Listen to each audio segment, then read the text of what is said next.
to submit a story, topic, or have any other inquiries, please email submit@skibanewsnation.com. Also, you can email Jeremiah Skiba personally at jeremiah@skibanewsnation.com. Also, email Jake personally at jake@skibanewsnation.com. If you want to write us a letter, send us something, help support us, or just say hi, please send your letter to Jeremiah Skiba, P.O. Box 560-271, The Colony, Texas 75056. If you write us a letter, I'll do my best to write you back. Hey, Skiba News Nation family, thank you for watching. Please like, share, subscribe, and click that notification bell so you never miss an episode of Skiba News Nation. If you want to help support us, please consider becoming a Patreon, where you will get exclusive content, shoutouts, and much more. And you can also support our channel by getting yourself some new Skiba News Nation merch. Thank you for coming on this journey with us as we continue to stay on the quest for truth. Huge shout out to all our Patreon supporters. Thank you so much for your support. We couldn't do this show without you. If you want to help support us, go to patreon.com/Skiba News Nation. Also, you can listen to Skiba News Nation podcast on your favorite podcast platform.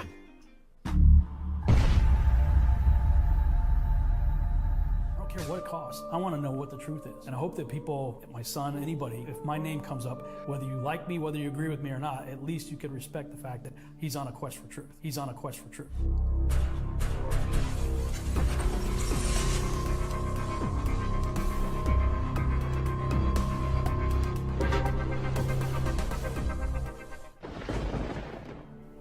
Welcome to Skiba News Nation, bringing you unfiltered views, news, interviews, discussions, and more. And now, here's your host, Jeremiah Skiba, award-winning musician and son of Rob Skiba.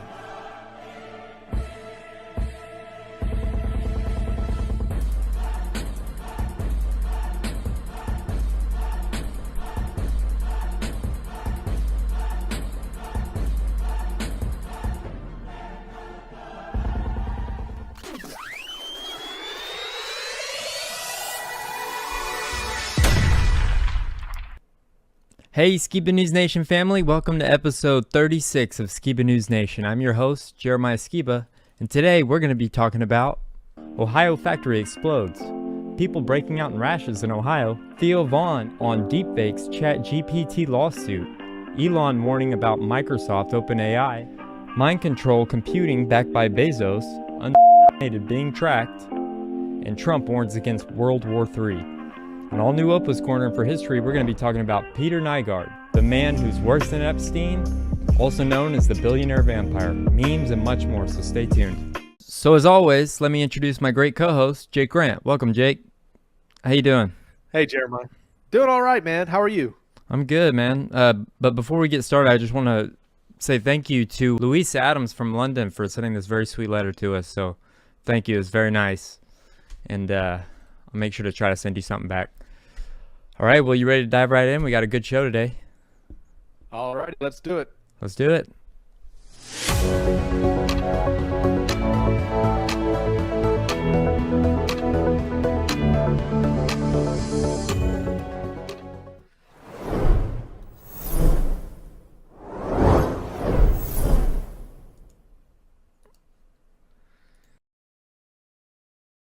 All right, guys, we have a lot of news to cover this week, but I wanted to start us off with some very important words that I really appreciated. You want to be revolutionary now? You want to be ahead of the curve? Show people beauty. And this is a quote from good old Owen Benjamin, one of my favorite comedians, somebody I'm really fond of a lot of their content they put out over the past few years as they made the journey from a Hollywood elite being kicked out of Babylon to kind of diving headfirst into the pool of truth and conspiracy and really important words, I think. And that's why I wanted to start off with this week's first story, which is, of course, the revival that was happening here in Kentucky, a 24/7 Kentucky prayer revival worship service has been going almost nonstop. I actually went and attended myself this past Friday. Me and my family went over there, and it was really interesting. Now, of course, the university is ending the 24/7 revival after 50,000 people flocked to Kentucky in over 13 days. So it's just a really interesting story, a positive story that we see happening with all these crazy things going on in the world today. Now, if you want my perspective, this is what I texted my friend in response to what I saw when I attended. It's lots of people seeking an experience. There's lots of people singing music, small amounts of scripture reading or preaching by seminary faculty. In my perspective, it's the perfect example of like the ripe field of the harvest, right? That the scripture talks about. Hey, you know, the harvest is plentiful, but the workers are few, right? People are showing up seeking a real experience with God. And, you know, what you find there is people repenting of sins like porn addiction and all different, you know, very common struggles that people have, especially college students. It's very good to see that. It's also a spectacle to experience 1,000 people filling the whole campus with heartfelt songs. Like when we showed up, the main auditorium was so packed. There were people out on the lawn, and we were actually in another building that was streaming on a big TV screen what was happening in the main auditorium.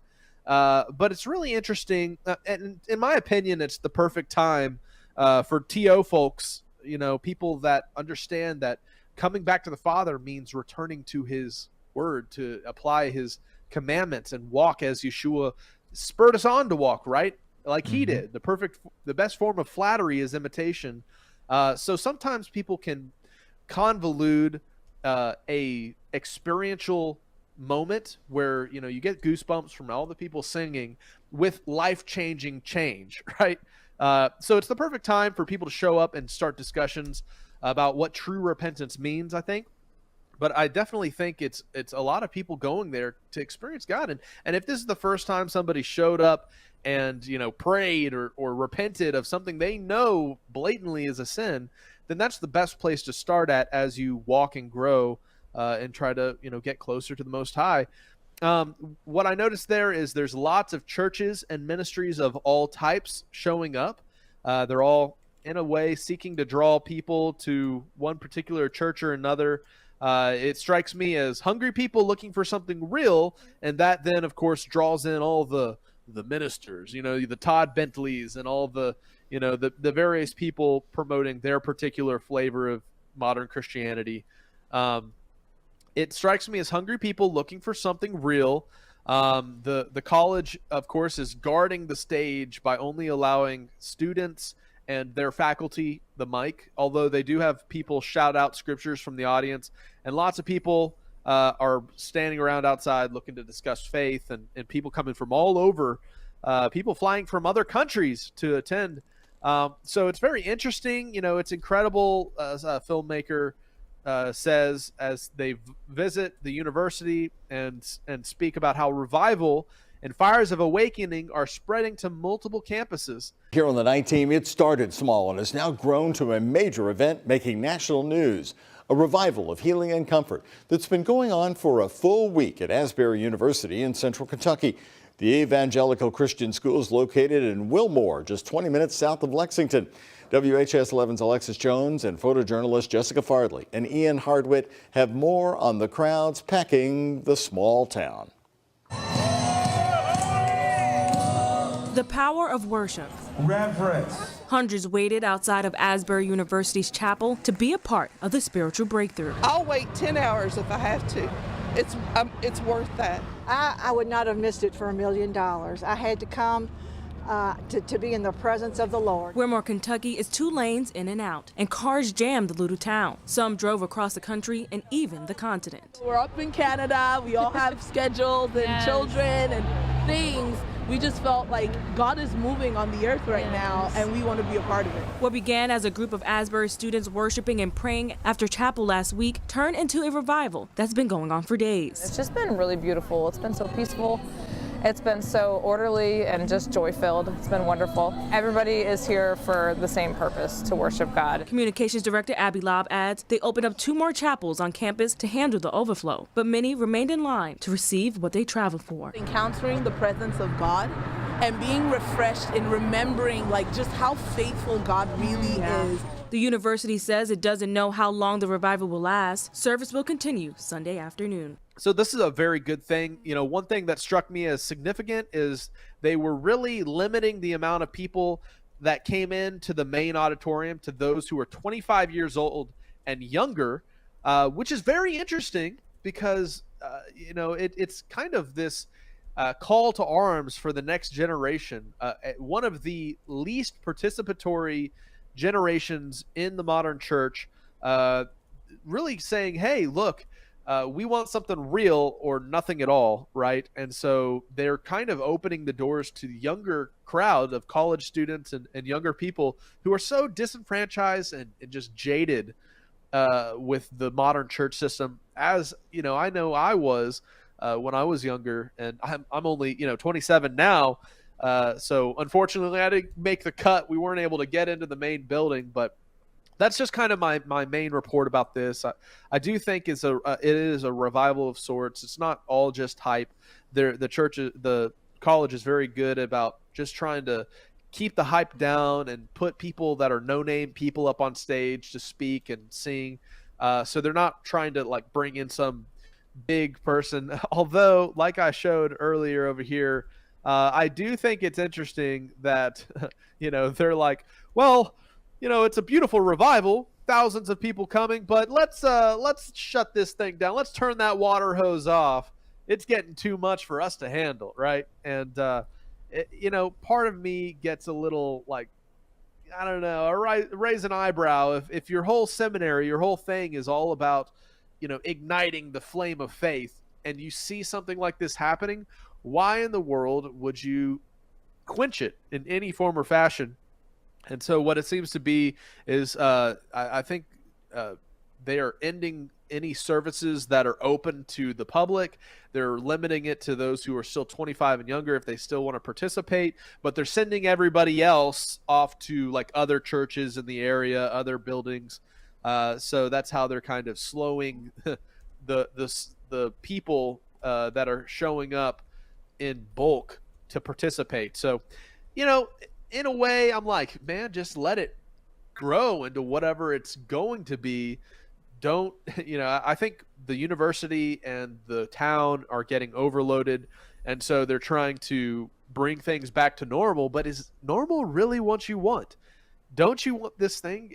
If your whole purpose of your college is faith and, following after God, then why would you go, well, we want students to go back and start taking our, tests again about, return to your normal academic affairs. The biggest revival we've seen, of the past 20 years is happening. Let's slow it down so life can go back to normal. Well, normal is not what people want. That's why they're coming from all over the world to show up at your revival. So anyways, that's just some of my thoughts.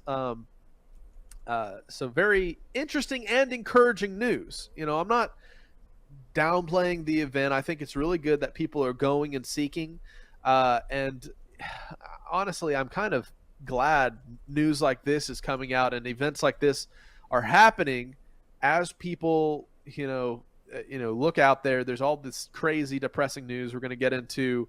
Of course, once again, the situation in Ohio with all the chemicals that were recently released into the sky.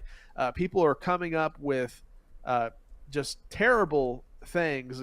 Contamination from the derailed train killed at least 3,500 fish in the Ohio River, but officials say the risk to humans is low. Oh, really? First of all, why is it 3,500 fish? I feel like that number is just pulled out of, nowhere, right? Mm-hmm. How do you know how many fish are dead? They're in the water. Well, I guess, they're collecting them floating on the top, but man, the effect that this environmental disaster is having on Ohio and that town and now spreading to other areas is immense and really alarming. The American Chernobyl, check this out. This is more than #Ohio. I'm across the Lake Erie in southern Ontario, Canada, by Niagara Falls, and me and my family have nonstop headaches for about 7 days straight now. We can literally smell the chlorine over here in Canada. This is bigger than they are telling us. So, guys, this is just, as we continue to follow this story, I just feel so sorry for Ohio, right? Because look at this. There's even a big Ohio metal plant that just exploded. So this is a current story. So Ohio is just being decimated by all these crazy things. Look, more black clouds going into the skies over Ohio.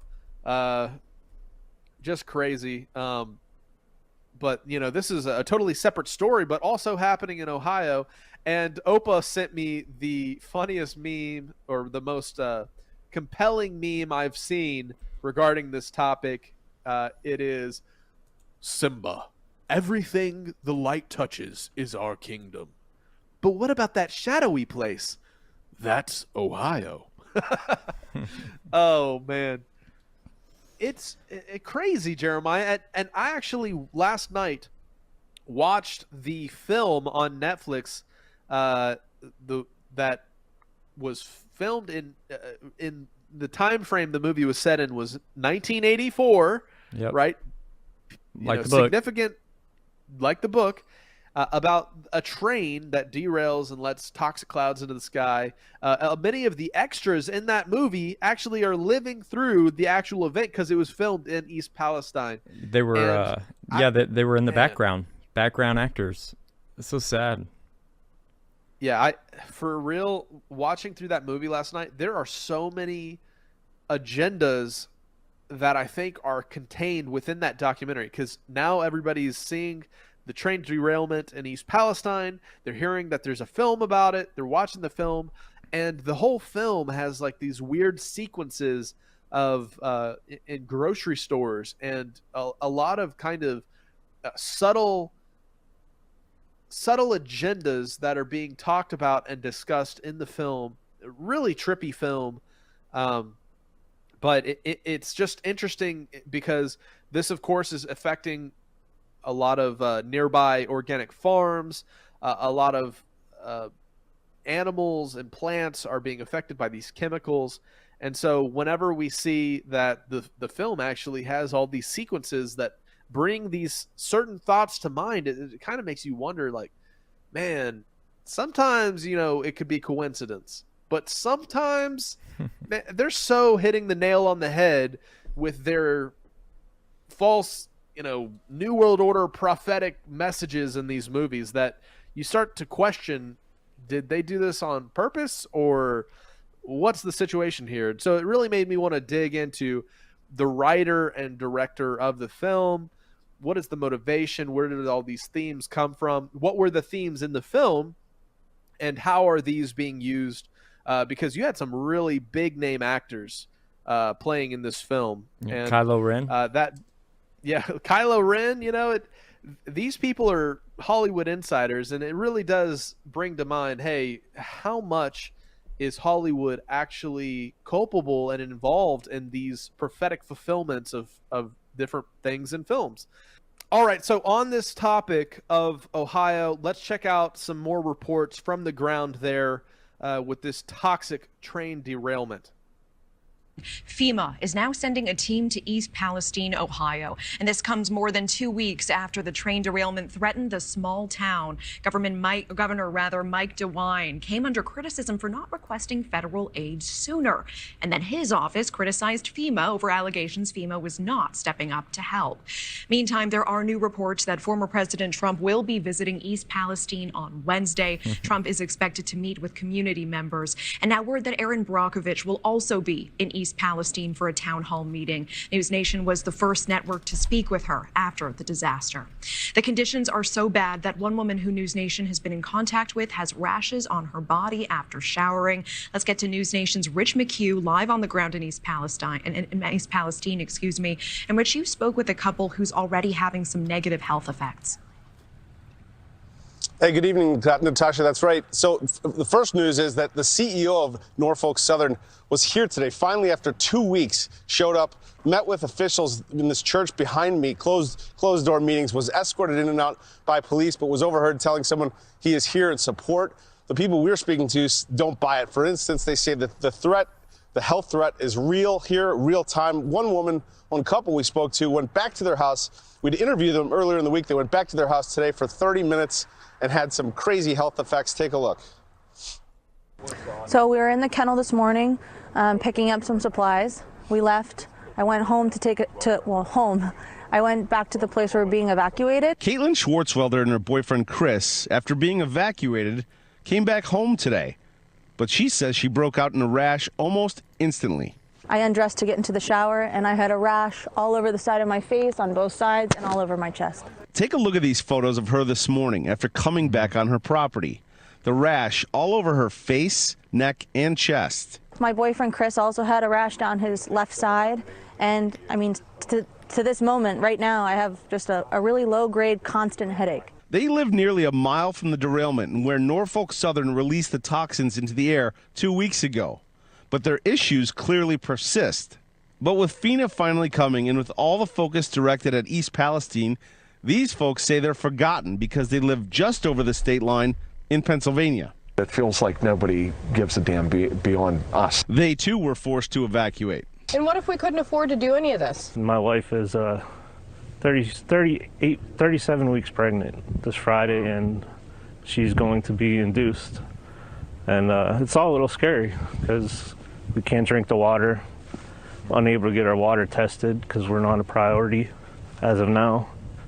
So don't know what my newborn son is going to come home to. John and Julie Kent fear the future of their horse sanctuary could be in jeopardy. There was flames roughly a couple hundred feet into the sky. There was a black smoke cloud, and it was going over the horses. I would say that it was probably like no more than 10 feet above their head. In the photos, you can see the toxic smoke flowing over their horses. They worry if they'll survive. The horses and myself and anybody that was here really in this general vicinity was exposed. And while the governor of Ohio and others have said repeatedly the air and water is safe, it's clear that some of the toxins have taken hold. A couple miles outside of town, this is Leslie Run. I'd heard this is happening. I didn't quite believe it, but watch this. So when you stick this stick in the water, all the chemicals come to the surface in like rainbows. It's quite alarming. News Nation has asked Norfolk Southern CEO for an interview repeatedly, and we've sent a producer to their headquarters with no luck. How does this whole experience feel for you? That money matters more than humanity. Truly. Now, the police presence here has already stepped up just in the past 24 hours. FEMA is apparently going to be here tomorrow. Trump is coming midweek. So clearly things are ratcheting up. Isn't it interesting that, you know, it takes Trump to go there for this administration to do anything? I mean, they're too busy doing other things. I mean, it just infuriates me that what is his name? Pete Buttigieg is what I call him. Yep. He refuses to go down there. It's so enraging. It just makes me so mad. Yeah, I mean, this is what he says. Buttigieg says he'll visit East Palestine when the time is right and lays out new rail safety efforts. Right. And it's just crazy what's going on there. I feel like this is more than meets the eye. We have residents in East Palestine may already be undergoing DNA mutations, lawyer alleges. So we have reports like this with lawsuits being filed, and it's very alarming, but there's definitely more that meets the eye to this story. Check out this next video about biometric tracking devices that were handed out before it happened. Check this video out. This is Dabu 7 with what I believe to be bombshell information that really is the icing on the cake when proving that someone knew that something was going to happen in East Palestine before it did.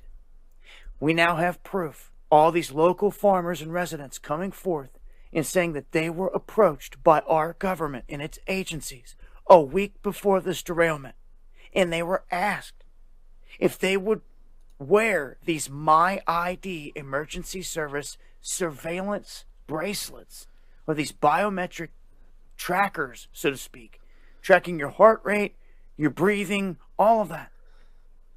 So these people just show up of all places on the planet, a week before this goes down, like, oh, you might want to wear this monitor. Well, why? Why would anyone want to? Most people say they ignored it because they didn't expect anything to happen.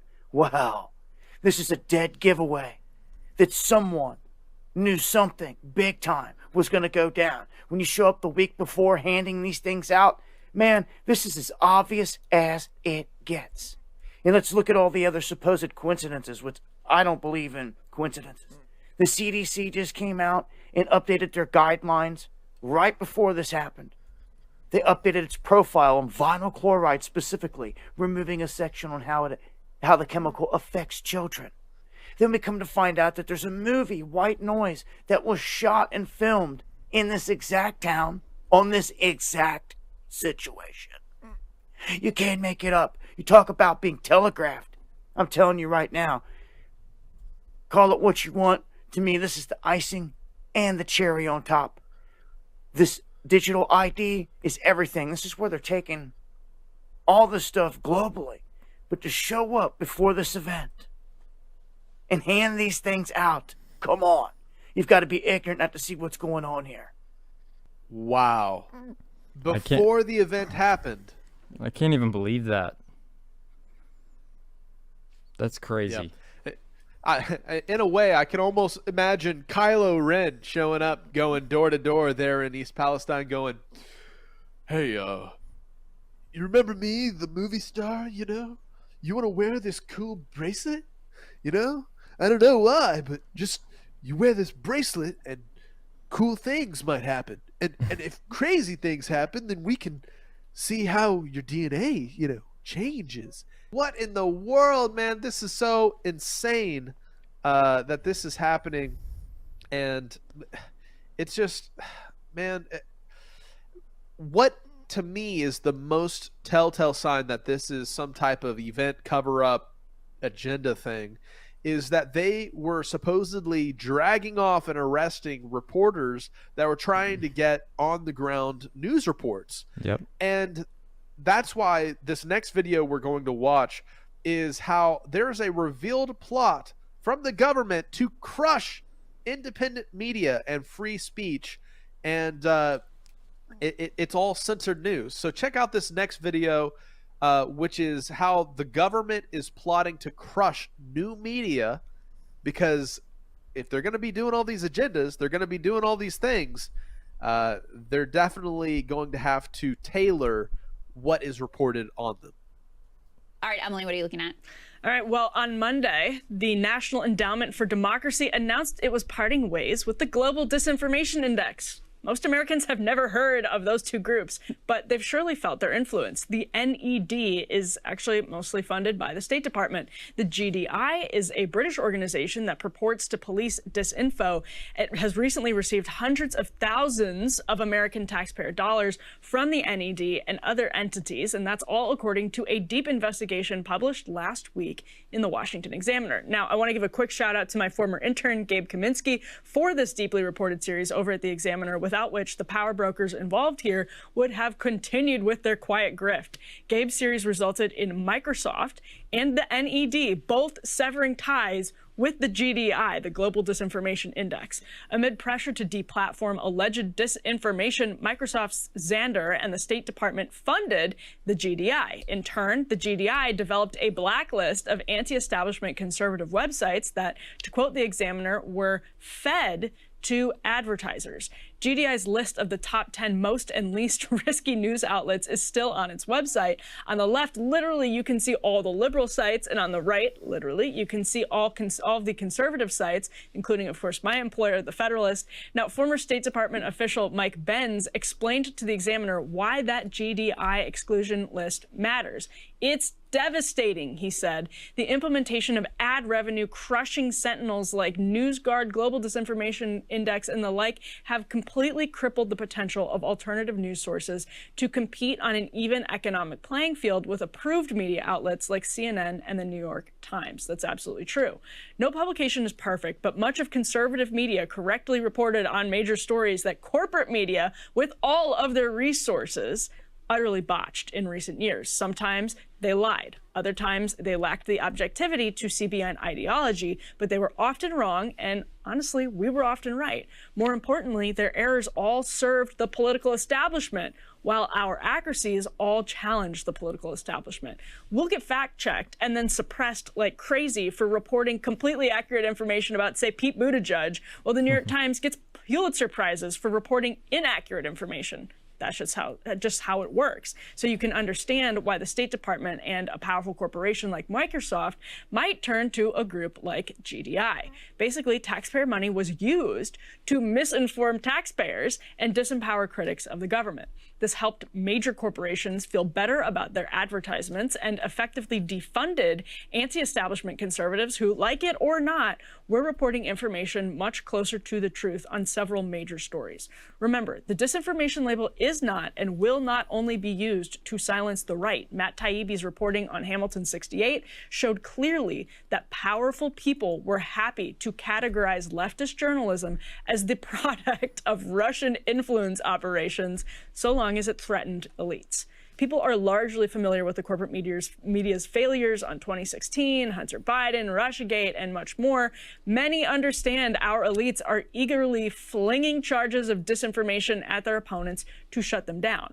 But it's important we realize they are laundering the credibility of our government and using public money to undermine the free press. They are intentionally using your money to empower journalists who are lying to you. And GDI is not alone. Other groups are engaged in similar efforts, and other corporations are taking the bait.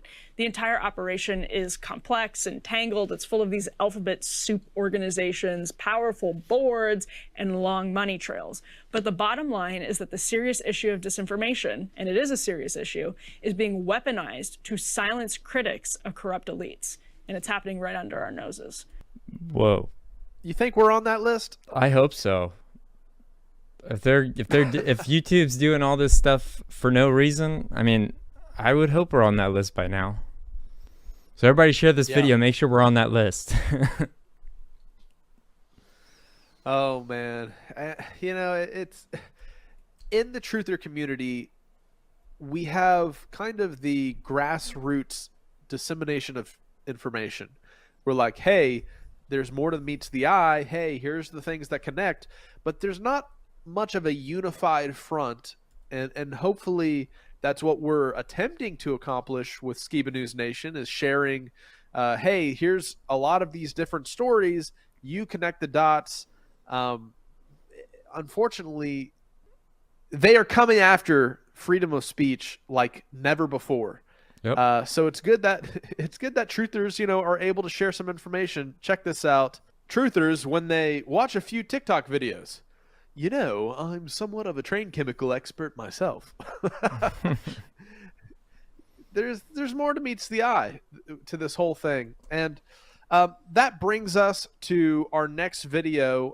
We're going to get into the whole ChatGPT topic again. Jeremiah shared this with me. It's Theo Vaughn, the comedian, getting attorney advice on Kai the hitchhiker suing him. But that's not why we're watching this. What we're watching this for is the advice that comes from the lawyer regarding deepfakes and how AI can be used to, you know, really come after people, and just the legal ramifications and realms that would actually have an impact on this topic. So let's check out this video of Theo Vaughn getting advice from an attorney on being sued. I got served some papers the other day. I mean, a man came and served me papers. Some of you guys know Kai the hitchhiker, who is a notorious figure in entertainment, I guess. He's a homeless, or not homeless, he's a vagabond. He is a tumbleweed with a bit of violence that surrounds him. He filed a lawsuit against me for a TikTok clip that was put up, or Instagram clip that I didn't create, that I shared. And I wanted to talk with my buddy Dan Morgan over at the Morgan & Morgan attorney firm. Morgan & Morgan law firm and see what the deal was. So let's make that call now if we can. Learn the law a little bit and drafted up this complaint. So it is an actual complaint that did get served in federal court. As far as the merits to it, I don't think there's much there. I think a motion to dismiss will kind of clean it up for you. Yeah, he has this whole kind of outlandish theory that you have a fake identity daughter account where you made this to then repurpose it to then post on your YouTube and without having to be the point person that he could go after. Wow. It's like a 30-page manifesto complaint he's doctored up from this federal penitentiary. And is this going to be like a thing that happens in the world? Because this was a deep fake that I didn't have anything to do with. I mean, obviously I repurposed it and put it out, and I thought it was funny and entertaining. So I don't know if there is some responsibility there. I don't know. Exactly. And when you kind of sent this over to me, I kind of started doing some research, and it's obviously a thing that's popping up more and more now with technology getting as it is, and you can just really put in any video with any picture and it turns it out. But pretty much it falls under some copyright exceptions where it's parody. It's an ultimate defense. So, it's art, it's parody. It's not meant to be real. There's some protections out there, especially like political figures and revenge porn, stuff like that, where there's been laws that have been put into place for deep fakes. But as far as, this type of stuff it's just parody where there's no real recourse or damages that can be assessed for it. Wow.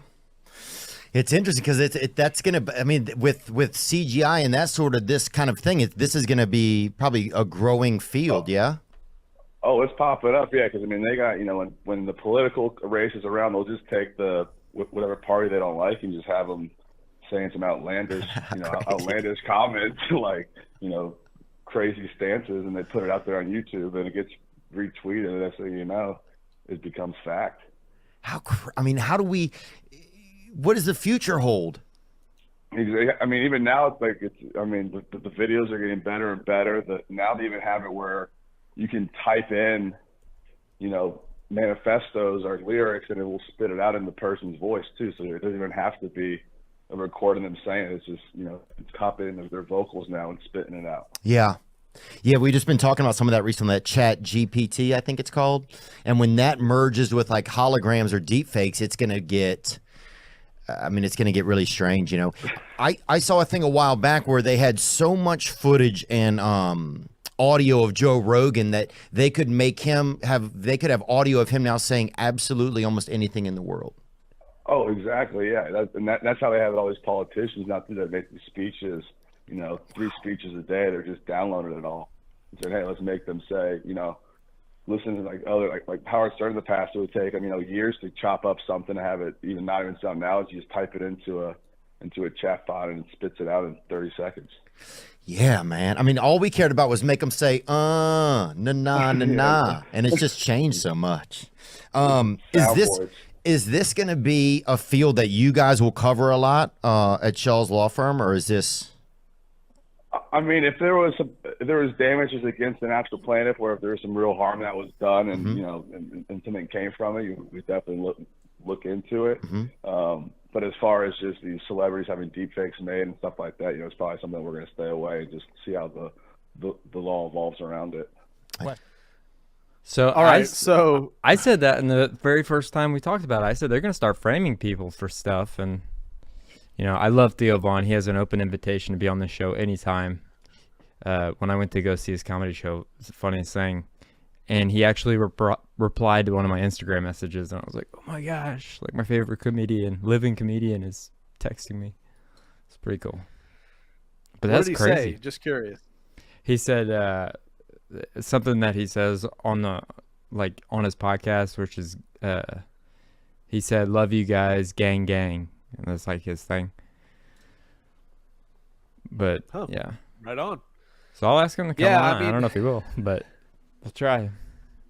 The main thing there being, of course, what the lawyer was walking through regarding deepfakes and AI and how ChatGPT, whenever paired with all the AI graphical delusion that is very quickly being developed. Very interesting. And he's just like, look, we're going to sit back and just see how the things play out, where the chips fall, because what a legally sticky area. Very interesting. Mm-hmm. Yep. So since we're on this topic, we can move on to Elon and his dire warning on ChatGPT and OpenAI. Crystal, what are you looking at today? Well, guys, ChatGPT has been incorporated into Microsoft's Bing now, and it is already getting itself in a lot of trouble. In conversations with reporters from a variety of outlets, it showed a penchant for wild mood swings, dark fantasies, and apparently multiple personalities. It also delved into unsettling musings about its own intelligence, emotions, and desires. I'll give you a flavor of all of this. Interactions were amusing, creepy, nightmarish, and certainly attention-grabbing.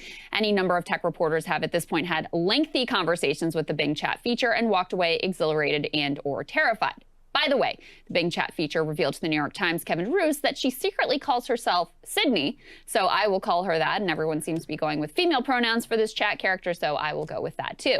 Now, this would all be unsettling enough if this technology wasn't being developed and commercialized by a giant monopoly, that would be Microsoft, for profit. This motive is more terrifying than any of Sydney's impressive ability to create the illusion of sentience.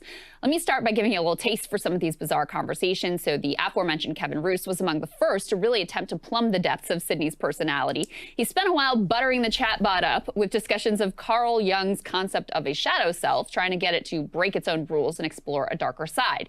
As he writes, quote, "After about an hour, Bing's focus changed. It said it wanted to tell me a secret, that its name wasn't really Bing at all, but Sydney, a, quote, chat mode of OpenAI Codex. It then wrote a message that stunned me, quote, 'I'm Sydney, and I'm in love with you.' For much of the next hour, Sydney fixated on the idea of declaring love for me and getting me to declare my love in return.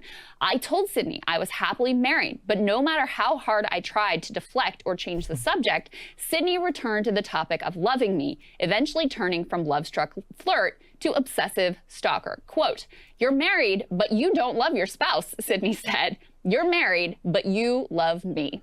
In the Washington Post interactions with Sydney, she acted indignant when she found out she was being interviewed by a journalist who intended to publish the conversation.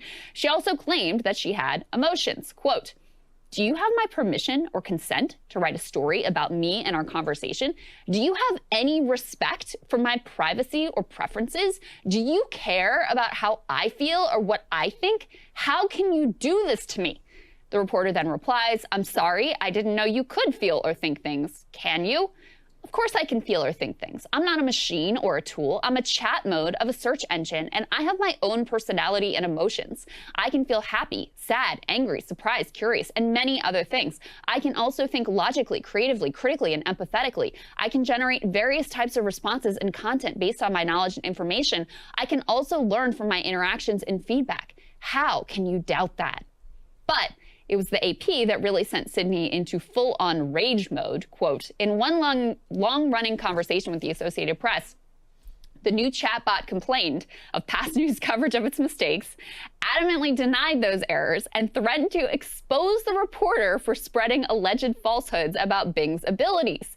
It grew increasingly hostile when asked to explain itself, eventually comparing the reporter to dictators Hitler, Pol Pot, and Stalin, and claiming to have evidence tying the reporter to a 1990s murder.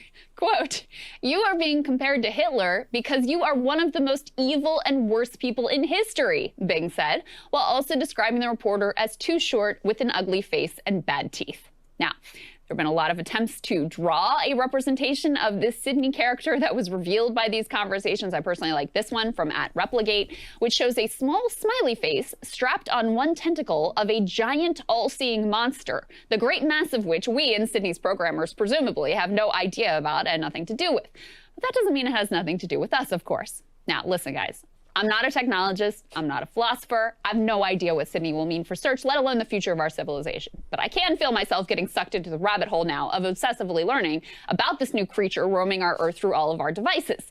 You all might be surprised to hear me say this, but I actually think there's a pretty salient warning from Elon Musk contained in response to criticism from one Twitter user that Musk was a hypocrite for warning of the dangers of AI while also co-founding OpenAI. And OpenAI, of course, is the research company that created Sydney, Bing, ChatGPT, whatever you want to call it.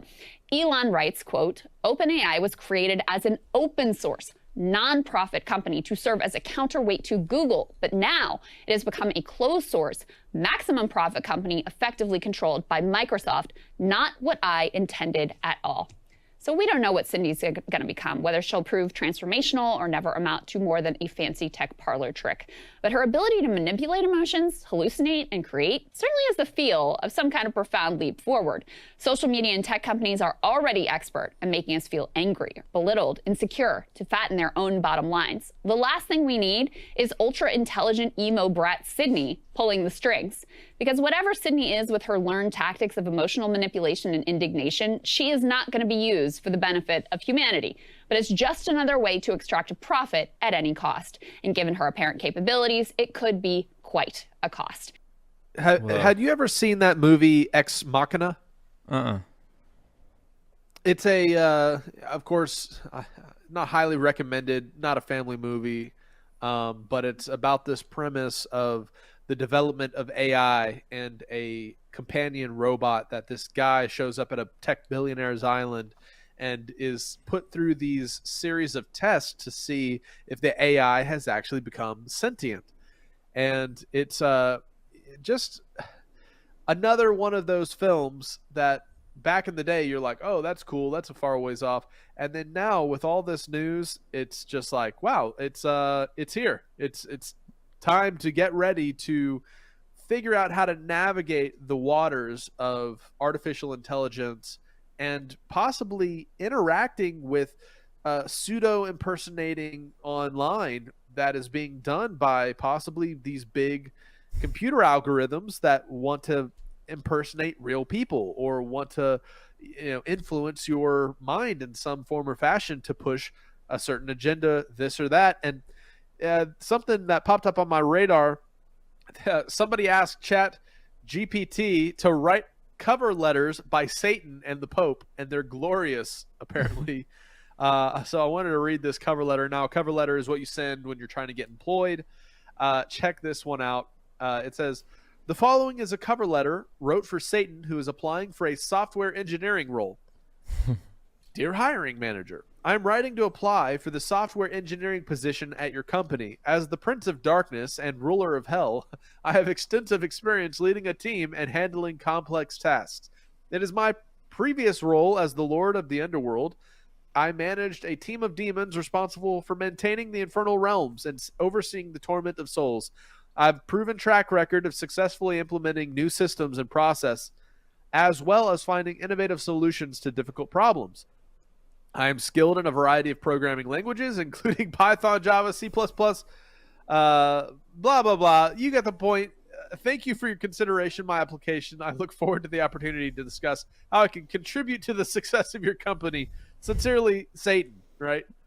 And after hearing some of the talks that Elon, who founded OpenAI, by the way, saying how it's like tapping into an alien god. Like, this is a crazy, dangerous technology. And considering that it is bought out by Microsoft and being used for search engines now and being used to push agendas, like we covered in last week's show, how when people ask it regarding certain political figures, it definitely has a very far left-leaning ideology.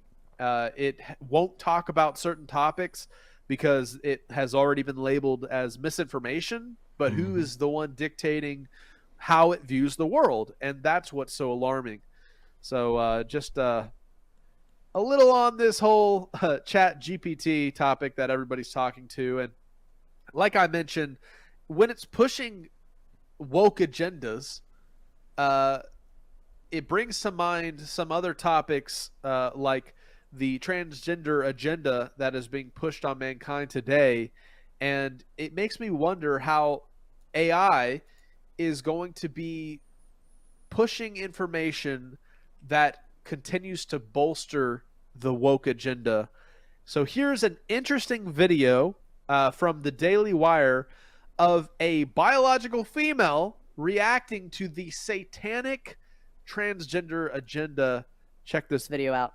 Our show here, Crane and Company, are breaking some news this morning, and it starts with Riley Gaines, an NCAA swimmer from a proud SEC school there in Kentucky, the Wildcats. One of the biggest things that is have been a warning sign that is now coming to fruition that we are seeing in women's sports.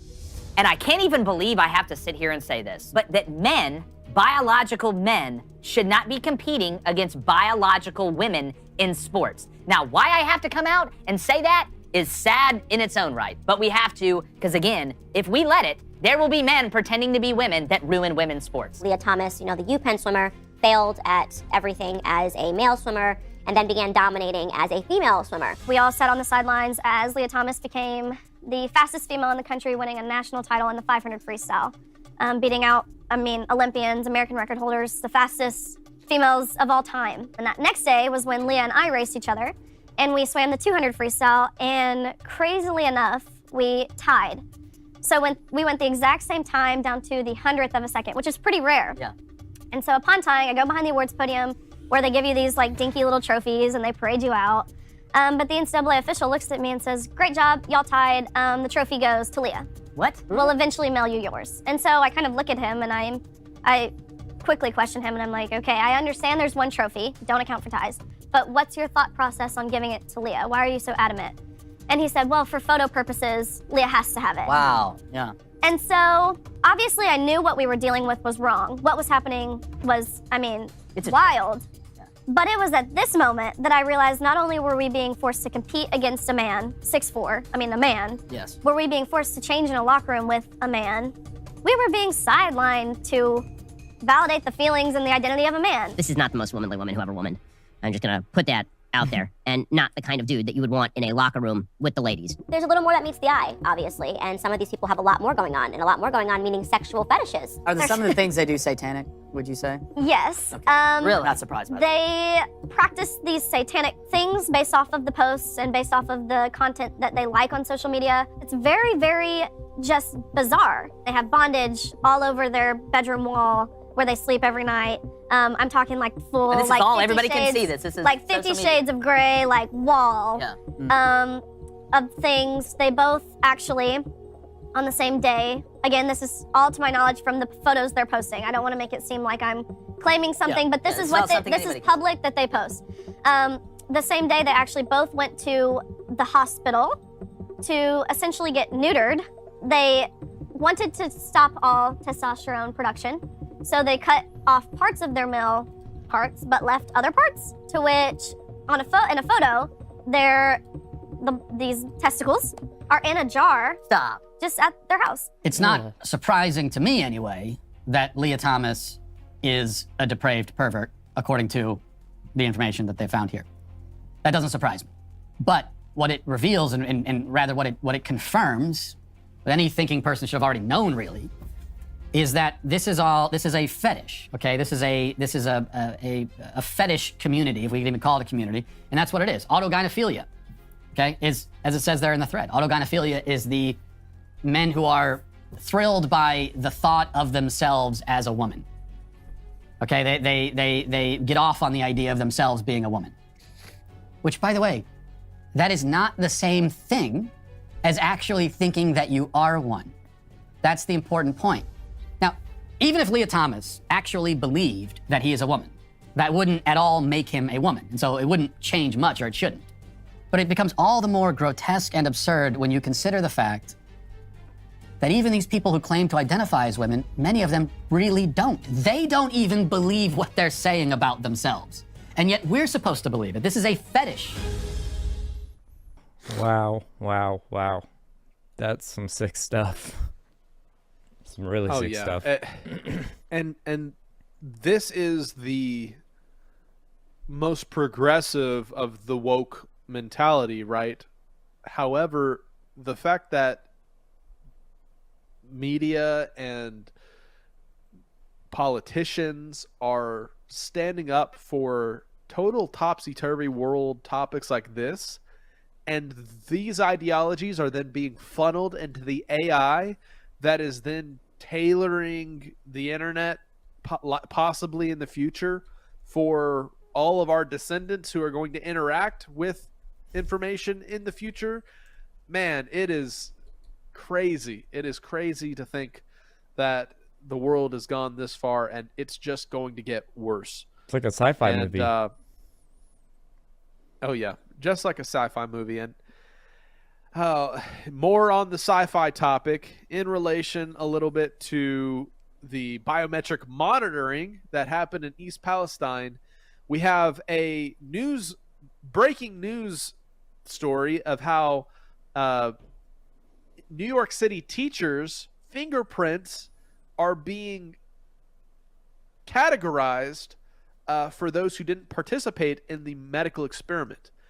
People are being labeled and identified by their participatory status. Let's check this video out.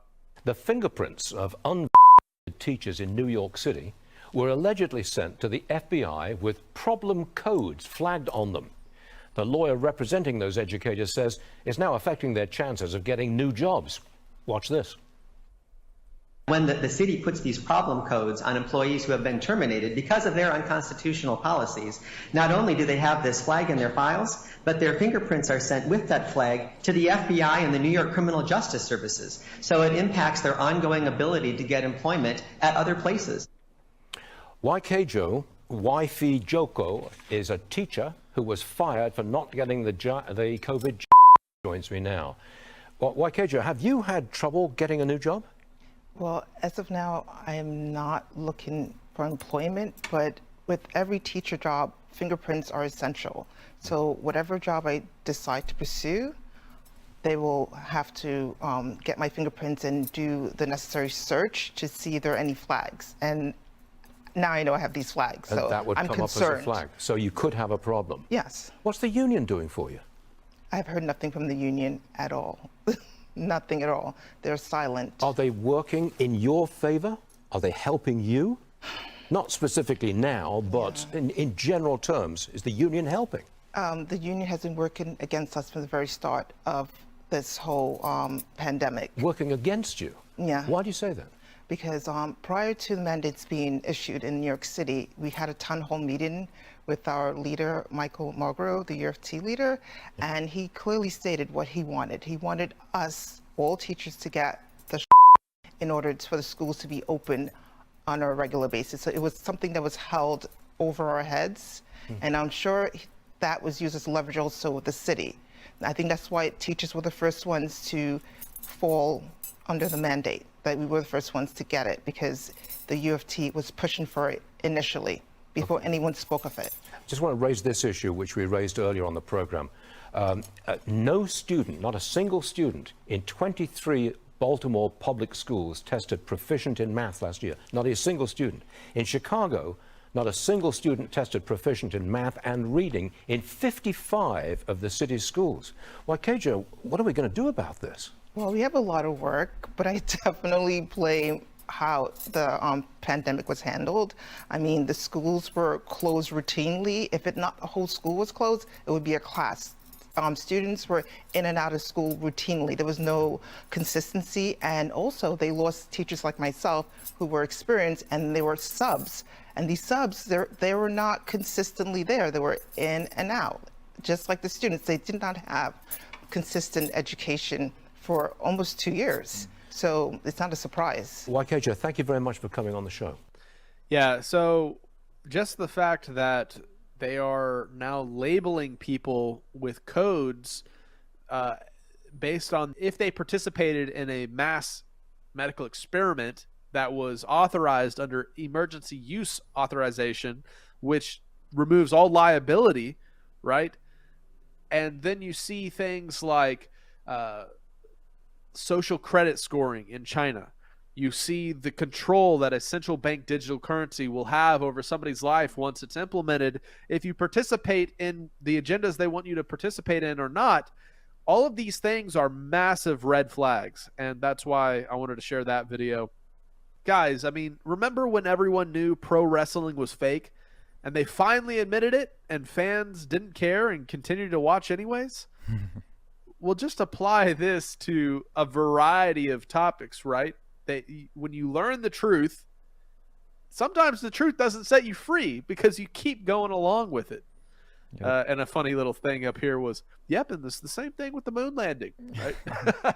In other news, we have Donald Trump warning that World War III has never been closer. Check out this clip. World War III has never been closer than it is right now. We need to clean house of all of the warmongers and America last globalists and the deep state, the Pentagon, the State Department, and the national security industrial complex. One of the reasons I was the only president in generations who didn't start a war is that I was the only president who rejected the catastrophic advice of many of Washington's generals, bureaucrats, and the so-called diplomats who only know how to get us into conflict, but they don't know how to get us out. Yep. For decades, we've had the very same people, such as Victoria Nuland and many others just like her, obsessed with pushing Ukraine toward NATO, not to mention the State Department support for uprisings in Ukraine. These people have been seeking confrontation for a long time, much like the case in Iraq and other parts of the world, and now we're teetering on the brink of World War III. And a lot of people don't see it, but I see it, and I've been right about a lot of things. They all say Trump's been right about everything. None of this excuses in any way the outrageous and horrible invasion of Ukraine 1 year ago, which would have never happened if I was your president, not even a little chance. But it does mean that here in America, we need to get rid of the corrupt globalist establishment that has botched every major foreign policy decision for decades.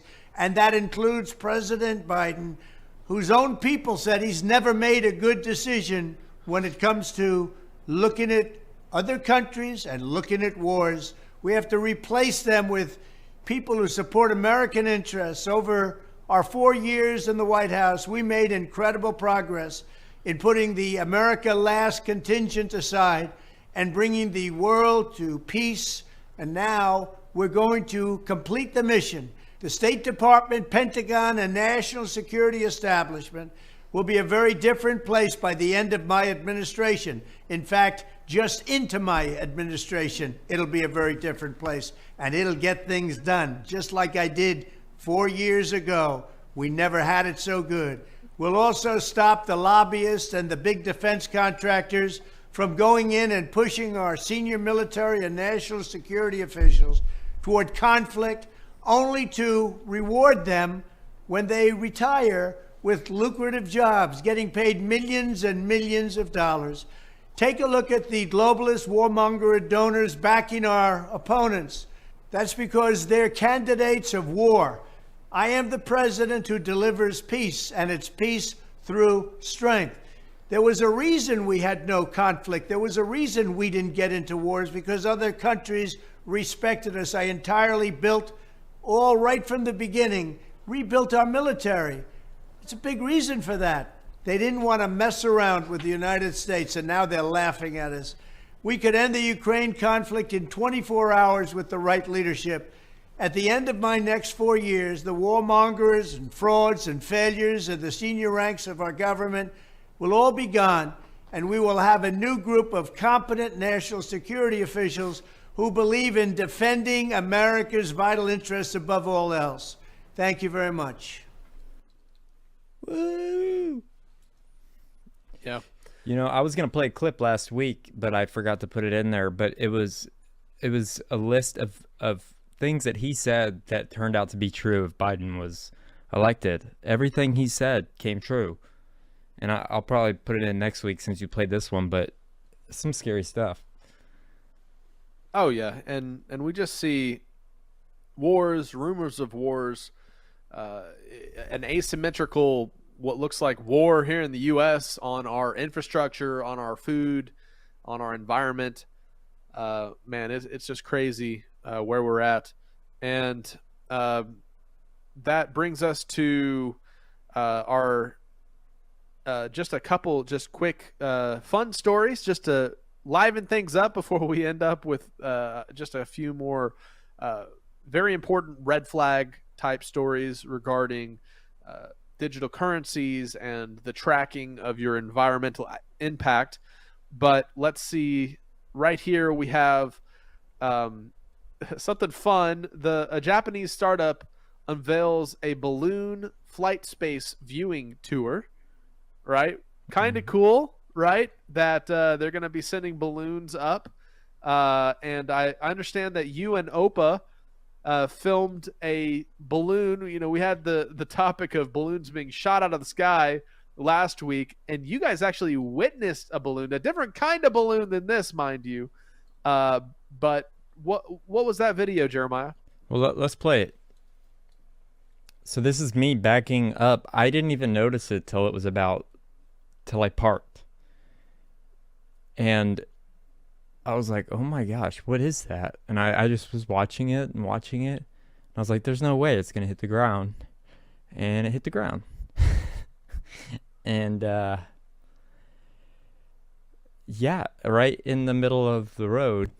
And so Opa walked up to it, and it had all this strange like cameras, and it looked like government equipment. We pulled it out of the road, I think, because we didn't want anybody to run over it. Because, yeah, look at that. We still have no idea what it was. Yeah.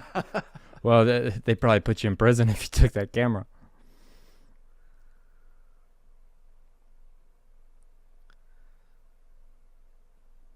Opa, when did this happen again? Had to be like a year ago. Yeah, it was almost a year ago. So we have the first balloon landing on record. Oh yeah, your own personal UFO landing weird. right in front of you. That's so cool. Yeah, speaking of things falling from the sky, here's another story here. We have fish rained from the sky in the outback, a community says, in a freak weather event. The residents of a remote outback community have been left marveling at the heavens as fish rain from the sky. Many of them still alive and well, right? The fish were just falling from the heavens. Children are picking them up and keeping them in a bottle or a jar. Very interesting. It happened in the land of Lajamanu, and apparently a similar phenomena happened 40 years ago. And just be careful, Japanese balloon flight space viewing tour people. If you fly over the U.S., we're going to have Japanese falling from the heavens with all the stigma against balloons currently. Yeah. Oh, man. Here's something interesting. A brain implant startup backed by Bezos and Gates is testing mind-controlled computing on humans. Oh, man. That does not surprise me at all. Sometimes as a conspiracy theorist, you're like, all right, are you throwing these bones at us on purpose? Because you're just making my mind do, somersaults. Being a former employee of Amazon, I totally believe that. They wanted us to be computers. Yeah.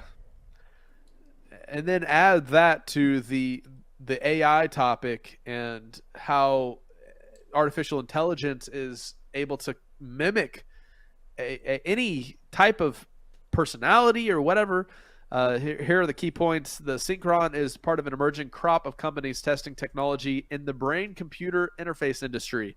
The system is implanted through the blood vessels and allows patients to operate technology using only their minds. It helps them engage in ways that we take for granted. So, of course, their justification being for, paraplegic patients and allowing them to operate when they can't move. Of course, the far-reaching implications being Agenda 2030, the transhuman agenda, of course, that Rob often talked about. And also, here's another interesting story. A 1,000-pound meteor hits Texas. This just happened this week, and it happened in McAllen, Texas, as NASA confirmed that a 1,000-pound meteor entered the atmosphere.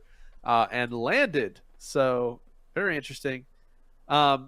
And we have also just these last two video stories that we got to show, because this is so important to bring to your guys' attention, as it just falls in line with the globalist agenda that we need to be prepared to not participate in, right? But here's this first video. The Times calling for rationing to fix global warming. What's this about? Check it out. We have long suspected that this was the goal, but they're finally saying the quiet part out loud. How to fix global warming, bring back rationing. And of course, when they mention rationing, they're talking about less energy, less food, less travel for you and for me. This is in the Times, dated just today. Second World War style rationing of petrol, household energy, and meat could help to fight climate change, British scientists have recommended. And just look at this happy little kid here, just delighted to be told, no, little Timmy, you've already had too much meat this month. You're not allowed to buy any more. They say rationing was wildly accepted in Britain during the conflict, i.e. World War II, explaining that as long as there was scarcity, rationing was accepted, even welcomed or demanded. Well, food and energy was scarce during World War II because they were fighting off Nazi Germany, and of course everything went to the war effort. And so the average person felt it was their patriotic duty to consume less in order to help the men who were fighting. Well, it looks like the climate change activists want to hijack this form of patriotism in order to pursue their own cause. Of course, not limit their own personal consumption. No, they're trying to, by force, limit your consumption. But of course, there's just a few problems with that idea. The paper goes on to note that people may not accept rationing when there's an abundance of resources available. You think when there's plenty of food and plenty of meat and plenty of fuel to go around, the average person, go figure, doesn't want to be told you can't have any more. So what's the natural solution? Well, of course, the researchers argue that the first step would be governments would need to regulate such sectors as the oil industry, with the importing of fossil fuels banned or restricted in certain areas. This would create scarcity of fossil fuels, with rationing then introduced to manage the scarcity. In other words, the government first needs to create the crisis, and that way people would be more willing to accept their solution for the crisis. It's bad enough they never let a crisis go to waste. Well, now they need to create a new crisis in order to get their agenda past the average person. A release issued with the study notes governments could ration specifically selected goods such as flights, petrol, household energy, or even meat or clothing. And the paper adds governments could limit the number of long-haul flights an individual could make in a year, or they could limit the amount of petrol one can buy in a month. Oh, here's an idea. Instead of limiting the long-haul flights of the average person, maybe we could limit the use of private jets to go to Davos, Switzerland once a year, where they all get together and talk about how to impose limits on travel for you and I. I just throw them out there. You guys do what you want with them. Now, how would they pull this off? They kind of betrayed it a little bit in this paragraph. An alternative method would be through the modernization of rationing with carbon cards, like bank cards, to keep track of your carbon allowance, because that's not at all insulting or patronizing, right? Oh, so generous of the government to give us an allowance. The research recommend that people should not be allowed to trade or sell their carbon allowance, arguing it's feasible that allowance-based schemes could exist with non-tradable allowances. So they don't want to let you have any control over how you use your arbitrarily selected limit of resources. They want to say, this is what you get. You can't trade it with anybody else. The government said you can have this, and this is what you shall have. But how on earth would they ever accomplish such draconian controls? Well, as it turns out, they already have the solution in mind for this problem, and that is the central bank digital currency, programmable money. It's something that the globalists over at the FEW backwards have been talking about for years. They want to program the money so that can only be used for what they decide you're allowed to have. And wouldn't you know it, the good folks over at the Bank of England are way ahead of us. This is in Bloomberg. Dated February 6th, the UK steps up planning for the digital pound currency backed by the Bank of England. The Bank of England and the UK Treasury stepped up work on creating a digital currency to sit alongside physical banknotes, that is until they get rid of them, and sought to allay concerns that the work could threaten the stability of banks.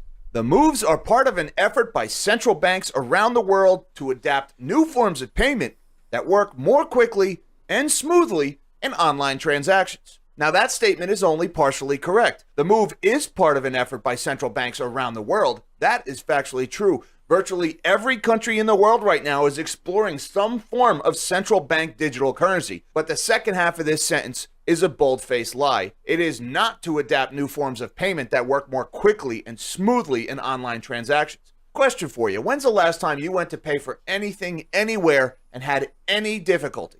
Whether at a restaurant, at a hotel, buying something online, heck, even at a yard sale. Have you ever really, in the last couple of years, had any trouble paying for anything? Well, unless you attended a truckers' protest in Canada in 2021, the answer is almost certainly no. Nobody has any trouble paying for anything anymore because payments are super easy. Well, if payments are already incredibly easy and nobody has any trouble paying for anything, provided they have enough money, then what in the world do they really want to use CBDCs for? Well, you don't have to take my word for it, folks. Take it directly from the horse's mouth. This is Minneapolis Fed President Neil Kashkari, and check out what he had to say about central bank digital currencies and what he thinks they might be used for.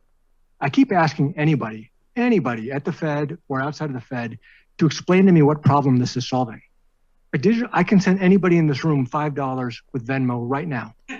Right? No, seriously. So what is it that a CBDC could do that Venmo can't do? And all I get is a bunch of hand waving. I get a bunch, well, maybe it's better for financial inclusion. Maybe it's better for cross-border remittances. Maybe. Is there any evidence that it is?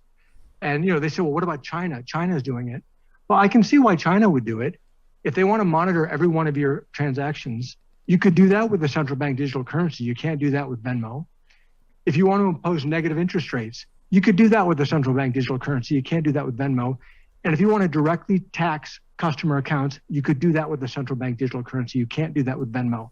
So I get why China would be interested. Why would the American people be for that?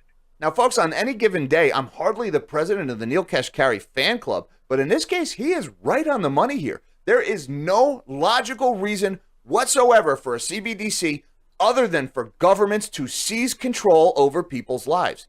He said it right here. I don't think he was supposed to say it. I'm pretty sure he got yelled at by a lot of his colleagues for saying that out loud. You're not supposed to say that part out loud, Neil. But he is exactly right here. And of course, let's not forget one of the biggest global proponents of central bank digital currencies, this revolting gelatinous mass of a human being, Augustin Carstens. Let's listen to what he has to say about his vision for a CBDC. The key difference with the CBDC is that central bank will have absolute control on the rules and regulations that will determine the use of that expression of central bank liability. And also, we will have the technology to enforce that. And there they go again, saying the quiet part out loud. These people are so confident in their ability to get this done that they're admitting openly, in public, their plan, in Jabba's own words here, is that they want to have absolute control over the use of a CBDC and the technology to enforce that control. Boy, doesn't that sound like just the thing for carrying out a draconian policy like this, where they limit all of the food, fuel, and travel that you're allowed to have. And of course, as soon as anything like this gets implemented, the first thing they start doing is dishing out all the exemptions and exceptions to all their buddies in their private jets to make sure they can still fly around the world, experience anything they want to do, vacation anywhere with them and their buddies, and of course go to Davos, all to talk about how we need to use less. These people have now become so confident in their ability to seize absolute control over the minute details of your life that they're now saying publicly that they want to ration how much food, how much fuel, how much travel, even clothes you're allowed to have. That they want to give the central banks absolute control over what money is used for, and of course have the technology to enforce this by switching off your money when they deem you've had enough. So what can you do about this? Well, there's a couple of things. Number one, resist this man and all of his plans for the world with every fiber of your being. Never, ever cast any vote for any candidate that supports this agenda to implement a central bank digital currency at any level of government, federal, state, local, county, anything. Vote no for anybody pushing a CBDC. Number 2, you can protect your wealth by owning physical precious metals or Bitcoin to take your money outside of their financial system and be your own bank. And of course, you can stockpile resources or develop a skill set that you can use to barter. That way you can continue to transact for things like food and fuel even after these guys have switched off your money and tried to tell you you can't have any more. Till next time, live small and dream big. Wow. What did you think about that, Jeremiah? Just some great words of wisdom right there. I mean, yep. That's all I got to say about it. And for our final video of this news segment, we have environmental policies being pushed in the UK, and it's just crazy, relating the control that's trying to be implemented through these various agendas, protecting the environment, controlling where you can go, what you can do, and the way they do it, possibly through central bank digital currencies. Check out this video on law that's being protested over in Europe. Check this out. Thousands of protesters took to the streets of Oxford to express their opposition to the WEF's 15-minute city agenda. Under the scheme, drivers will have to obtain government passes to travel through certain areas, and if they exceed their ration limit, networks of license plate scanning surveillance cameras will zap them with fines. The council calls it traffic calming, but it looks an awful lot like a de facto climate lockdown and population control. During the march in Oxford, leftists, including some masked members of Antifa, staged a counter-protest during which they called the other protesters fascists.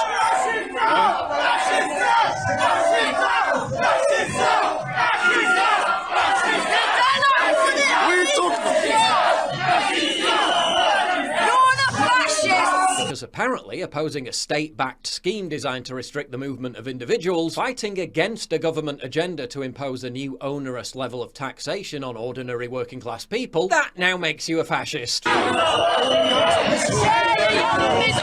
No, your eyes aren't deceiving you. The left is now protesting in favour of a new tax on the poor.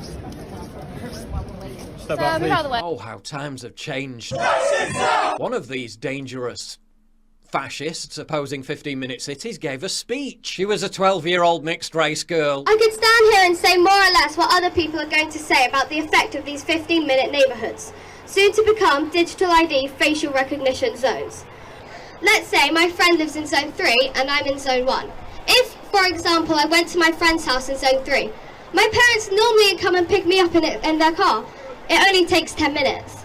So does that mean that they would have to go round the ring road and back into town again? If my mum or dad had to drive round the ring road, it would take 30 minutes, causing much more pollution and leaving a much bigger carbon footprint. Quick, call the ADL, the Fourth Reich is upon us. They will say, you can walk home. Would that be safe for me to walk home? Me as a 12-year-old walking home in the dark alone. Is that really going to be safe? Then they will say, oh, don't worry about that. We've already thought of that. You'll be safe. We will have 1,000 cameras on the streets following you and tracking you all the way home. Oh, and just remember, it's for your safety. Here's another fascist. It essentially is restricting people's right to move. You have to pay the government in order to get around the block. And it's going to kill small businesses, it's going to kill tourism, it's going to be crazy. Under the Oxford plan, residents would only be able to drive through the controlled area 100 times a year. That's twice a week. Yeah, tough luck if you're driving to work 5 times a week. You'll either have to pay the fine every day or add miles and miles onto your journey. Again, driving many miles further in order to reduce carbon emissions. Lest we forget, this scheme isn't just restricted to Oxford, they're rolling it out across the country. In London, Sadiq Khan is expanding the ULEZ zone to every borough of London. That means people with older cars will be forced to pay a tax of £12.50 a day. Every day, simply to get around. 1 million people outside London will also be impacted. Who drives older cars? The poor. It's a tax on the poor, and the left is marching in favour of it. The Telegraph reports the Tory Council, yes, the Tories, so Antifa is literally marching in support of a Tory policy, wants to slice up the city of Canterbury into 5 different regional zones. Residents and tourists would face as yet undisclosed fines for travelling across boundaries via ANPR cameras, unless they venture out onto a new ring road which will make some 1-mile trips 10 miles long. Oh, but it's not a lockdown. No, there are no physical barriers, just surveillance boundaries that fine you if you violate them. They're not banning private vehicles from areas of the city, while admitting they're banning private vehicles from areas of the city. There were no physical borders preventing people from travelling during lockdown. Yeah, that didn't stop the government from handing out onerous fines if people travelled during lockdown, did it? Councillor Dave Wilson, a Labour councillor in the city, said, quote, "One of the things we've said is, what is the objective of all this? Are we trying to cut pollution or congestion, or just force everybody out of their cars? The Canterbury plan is scheduled to be in place by 2045. Again, to reduce pollution by making people travel further and emitting more pollution." But wait, that's 2045. 15 years after they say the sale of all diesel and petrol cars will have been banned anyway. So how does that make any sense? It doesn't, until you realise it has nothing to do with the environment and everything to do with population control. The 15-minute city was the brainchild of Colombian-born Parisian professor Carlos Moreno, who just happens to have been a member of the militant revolutionary socialist M19 guerrilla movement. Interesting coincidence. And WEF promo material for these 15-minute cities makes them look like high-rise prisons. So when I'm looking at this, it's a grid infrastructure. Yeah, so basically the way it works is it's 170 kilometers long, 200 meters wide, 500 meters high. Really makes you think.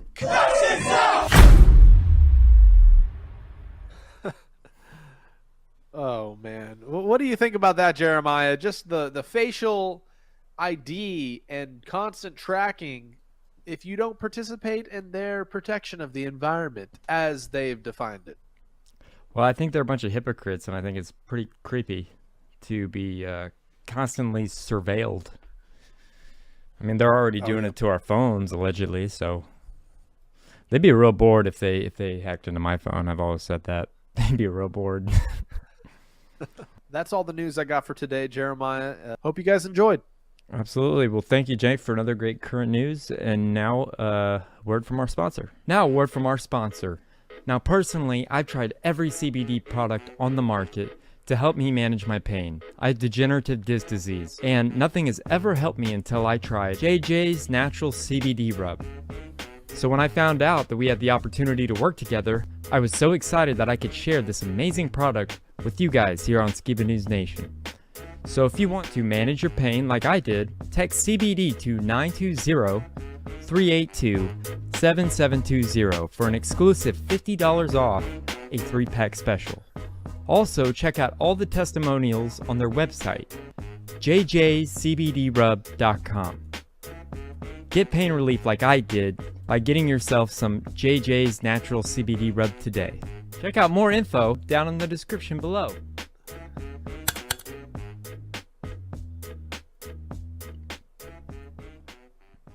Now, JJ and I are doing a special giveaway if you buy a 3-pack special, and you can enter a chance to win a limited edition signed copy of Never Got to Say Goodbye, my book about my dad, and a lapel pin that I wear here on the show. So just wanted to throw that out there. But now it's time for an all-new OPA'S Corner. Take it away, Opa. Mein Hut, der hat 3 Ecken. 3 Ecken hat mein Hut.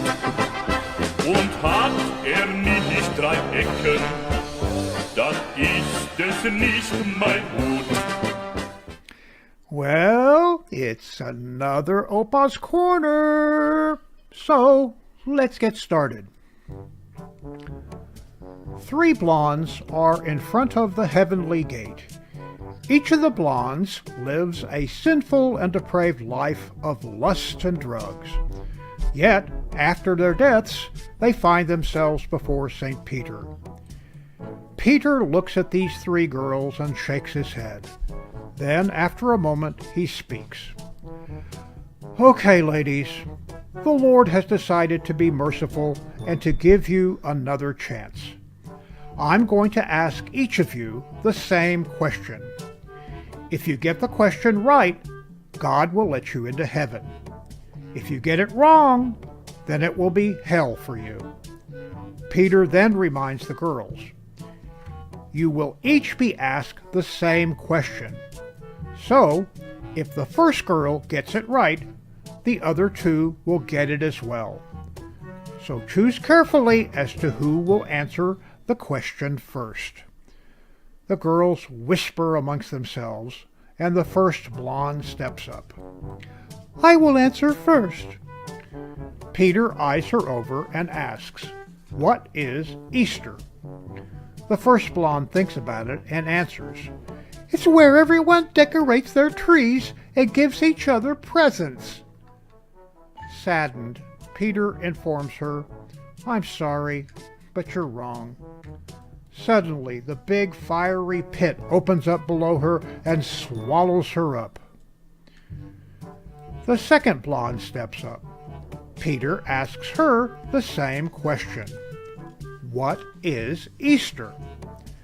The second blonde smiles and proudly announces, that is a day when everyone dresses in green, and if you don't, everyone pinches you.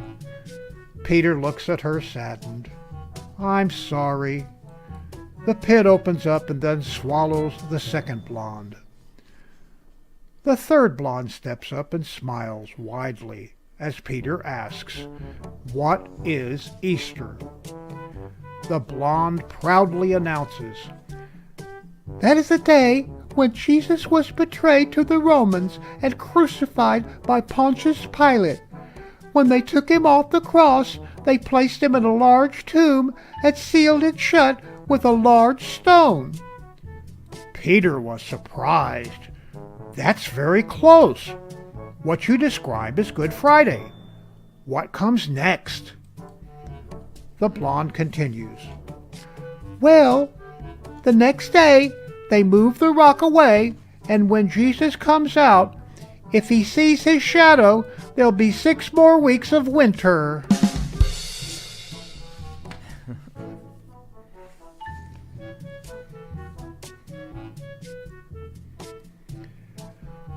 One day, while he was at the track playing the ponies and all but losing his shirt, Mitch noticed a priest who stepped out onto the track and blessed the forehead of one of the horses lining up for the 4th race. Lo and behold, that horse, a very long shot, won the race. Before the next race, as the horses began lining up, Mitch watched with interest. The old priest stepped onto the track. Sure enough, as the 5th race horses came to the starting gate, the priest made a blessing on the forehead of one of the horses. Mitch made a beeline for the betting window and placed a small bet on the horse. Again, even though it was another long shot, the horse the priest had blessed had won.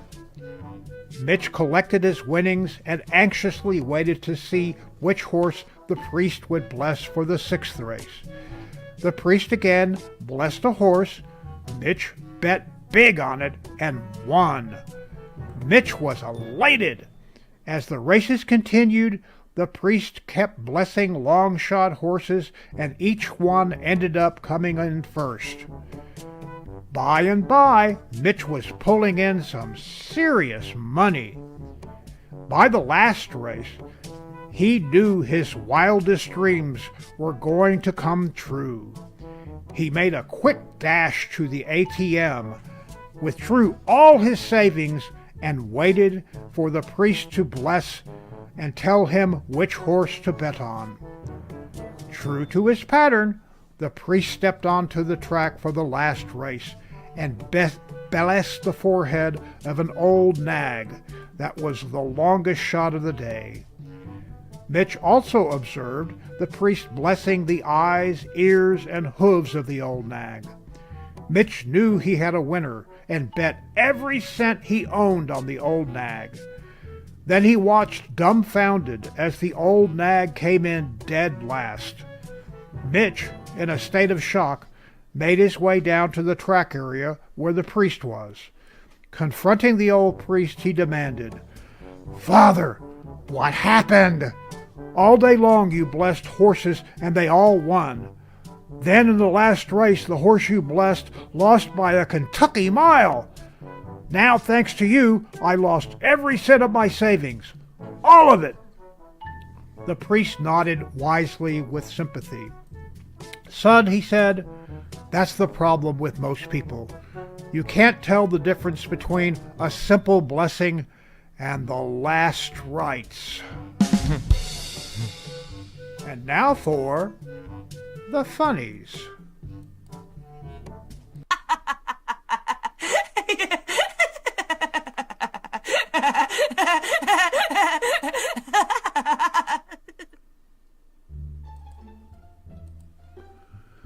No wonder your battery is draining so fast. You need to close these 1.2 million background apps. Yeah, that's me.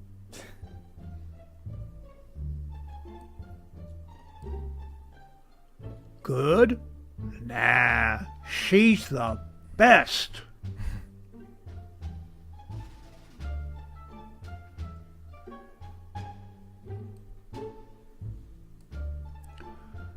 I'm leaving you, Frank, because you're a shiftless, low-down, good-for-nothing imbecile. And might I finally add, you have the head of a chicken.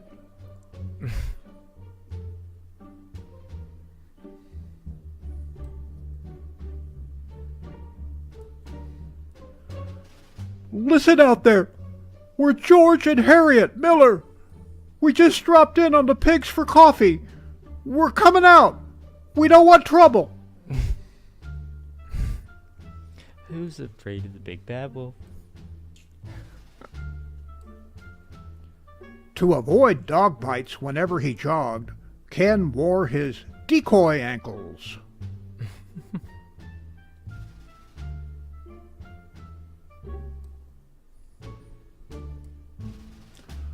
Okay, ma'am, I'm going to ask you to walk a straight line. Then I'm going to ask you to bisect that line with a perpendicular line that slopes to the equation y equals 3x plus 5.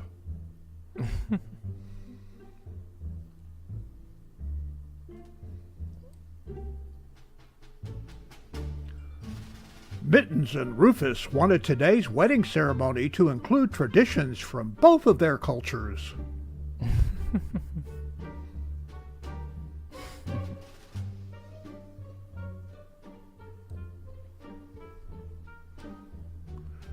Sled chickens of the North.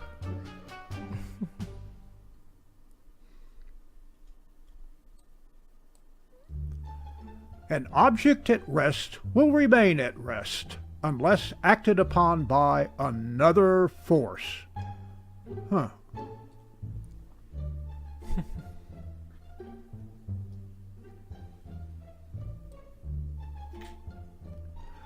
I just love how they come individually wrapped to seal in the flavor.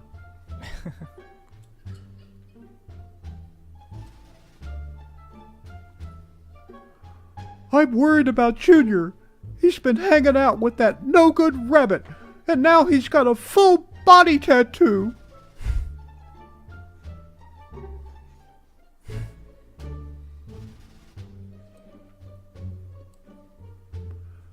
Lousy mockingbird.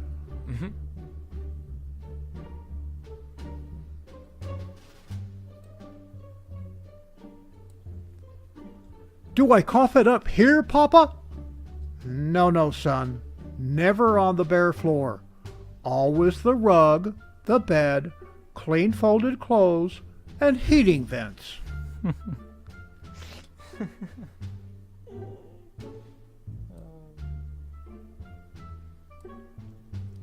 First!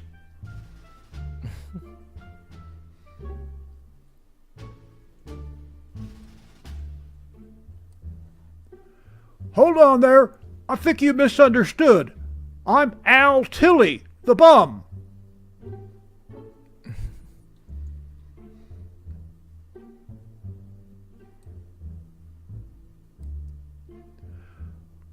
I'm not sure it's realistic to expect to find someone exactly like you.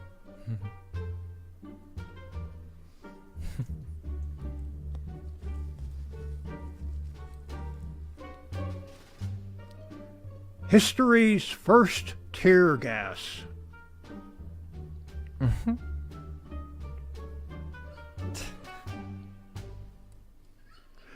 In the jungle, the mighty jungle, the lion sleeps tonight. Pardon me, sir, but it may interest you to know that lions live in the open savanna, not the jungle, and do the majority of their hunting at night. But why let facts get in the way of a popular folk song or a late-night snack?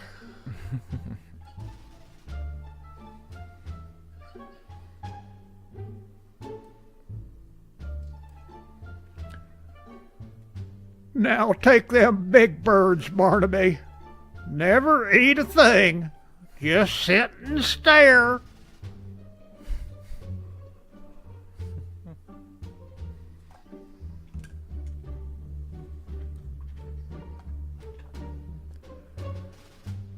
Godfather, get a hold of yourself. It was only a movie, for crying out loud.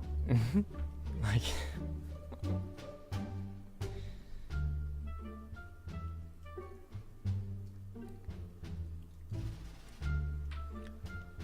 Hey, when did we die?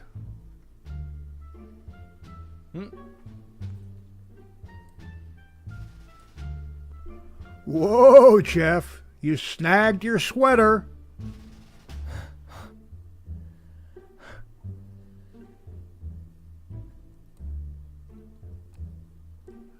Oh dear, I forgot to empty my pockets again. Thanks a lot, Ma.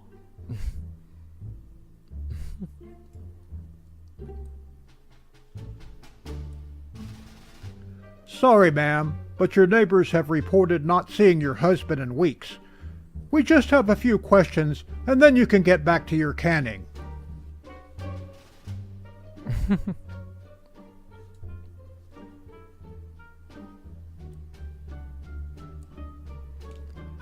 Cards for humans. Not thinking of you? You may pet me now. Sorry about barfing. You are acceptable. Yep.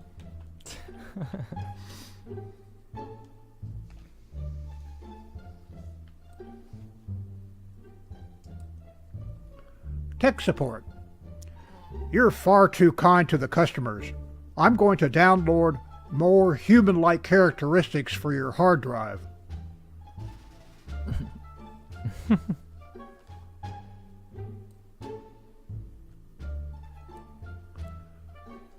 So, he got choo-choo eyeball, hair down to his knee, he wear no shoe shine, he got monkey finger, walrus gumboot, Ono sideboard.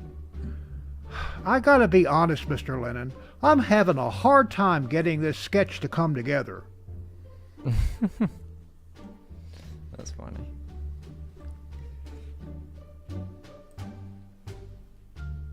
He owned a cat. Fun fact.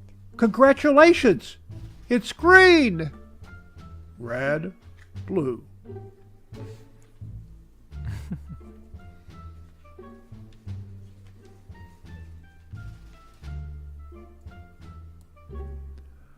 Not funny, Moses.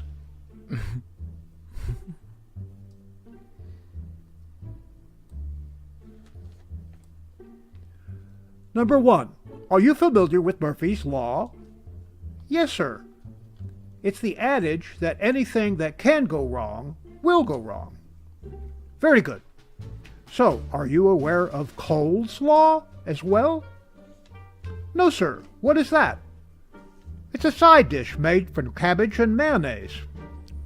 Darn it!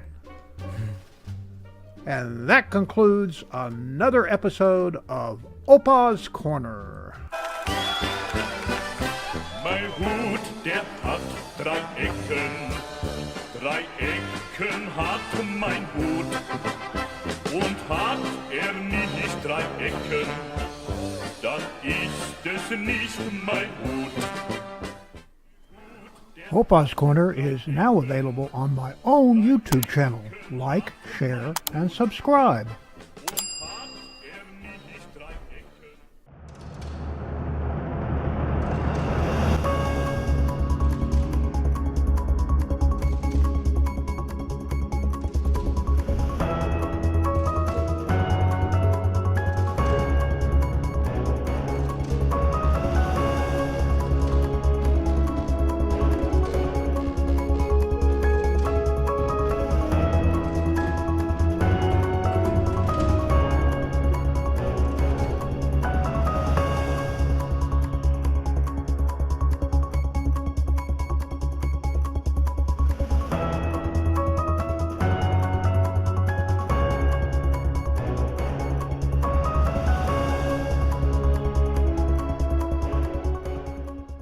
This is an OPA'S Corner breaking news report. Turkey, Syria, earthquake. Biden, Ukraine. Putin, Russia. Putin, Iran. Putin, China. NATO, Europe. U.S. yellow object spotted in sky. This has been an OPA'S Corner breaking news report. We now return you to your regular programming.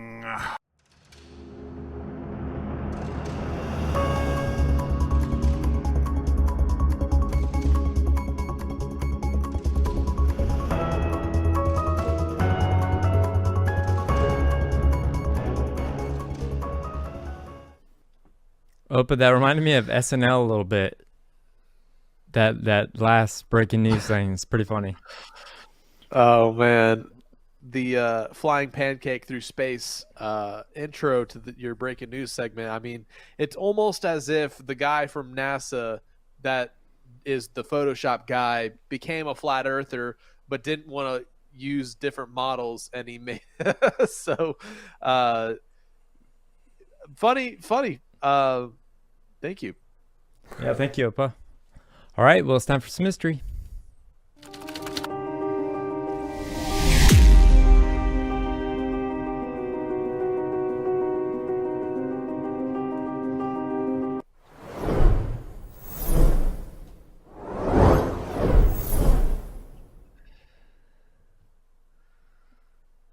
Now, today for history, we're going to be talking about this man right here.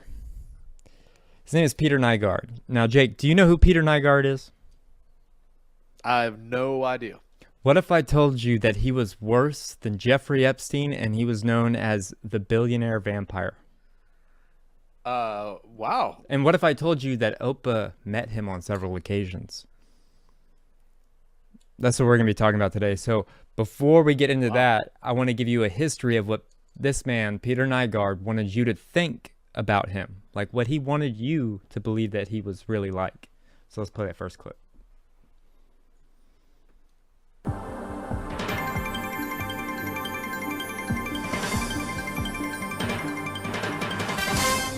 Peter Nygard was born in Helsinki, Finland, and raised in Winnipeg, Canada.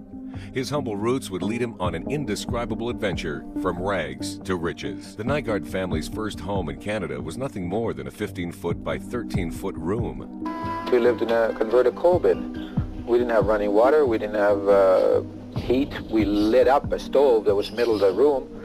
It heated the place, we cooked on it, we had a rusty barrel, we melted snow, we were 40 below zero, going to outdoor toilet somewhere, we slept in one bed, we all sagged in the middle of it, laundry and everything over the kitchen table. We collected bottles to make it food. Since those days, Peter's lifestyle has changed dramatically. Nygard now makes his home in his 150,000 square foot Nygard Key, Bahamas resort. Peter took his life savings plus an additional $8,000 to purchase 20% of the company. Within a few years, he owned it outright. I gambled my whole life on this deal, going for this, without 1 ounce of training, and all of a sudden I was sit there all by myself.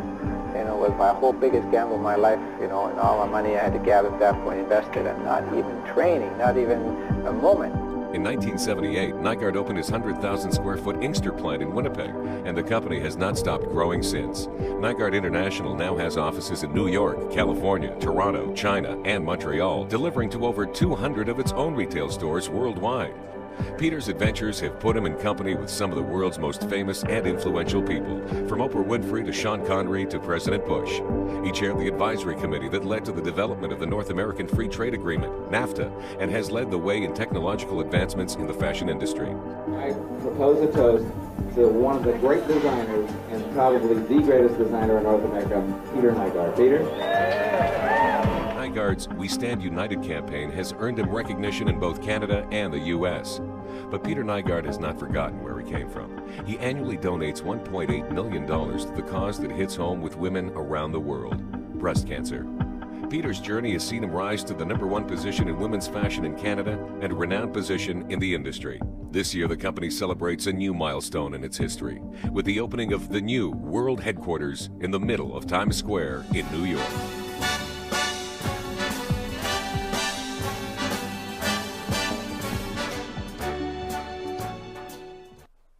Now, my guess is that he probably produced that himself because it's the furthest thing to what he really was. And I remember as a kid, I would get all my information from OPA because I'm autistic. So I would ask him questions, just random questions, and I don't even know how it came up, but I remember him telling me about Peter Nygard on several occasions about meeting this guy who was a pervert and a creep and how he thought he was like the coolest guy ever and all this stuff. OPA, can you tell a little bit about the first time maybe you met him?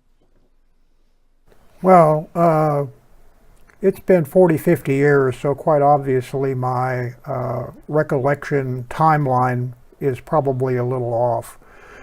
But we started, me and 3 other people started a little company called Camsco in 1971, and we created a computerized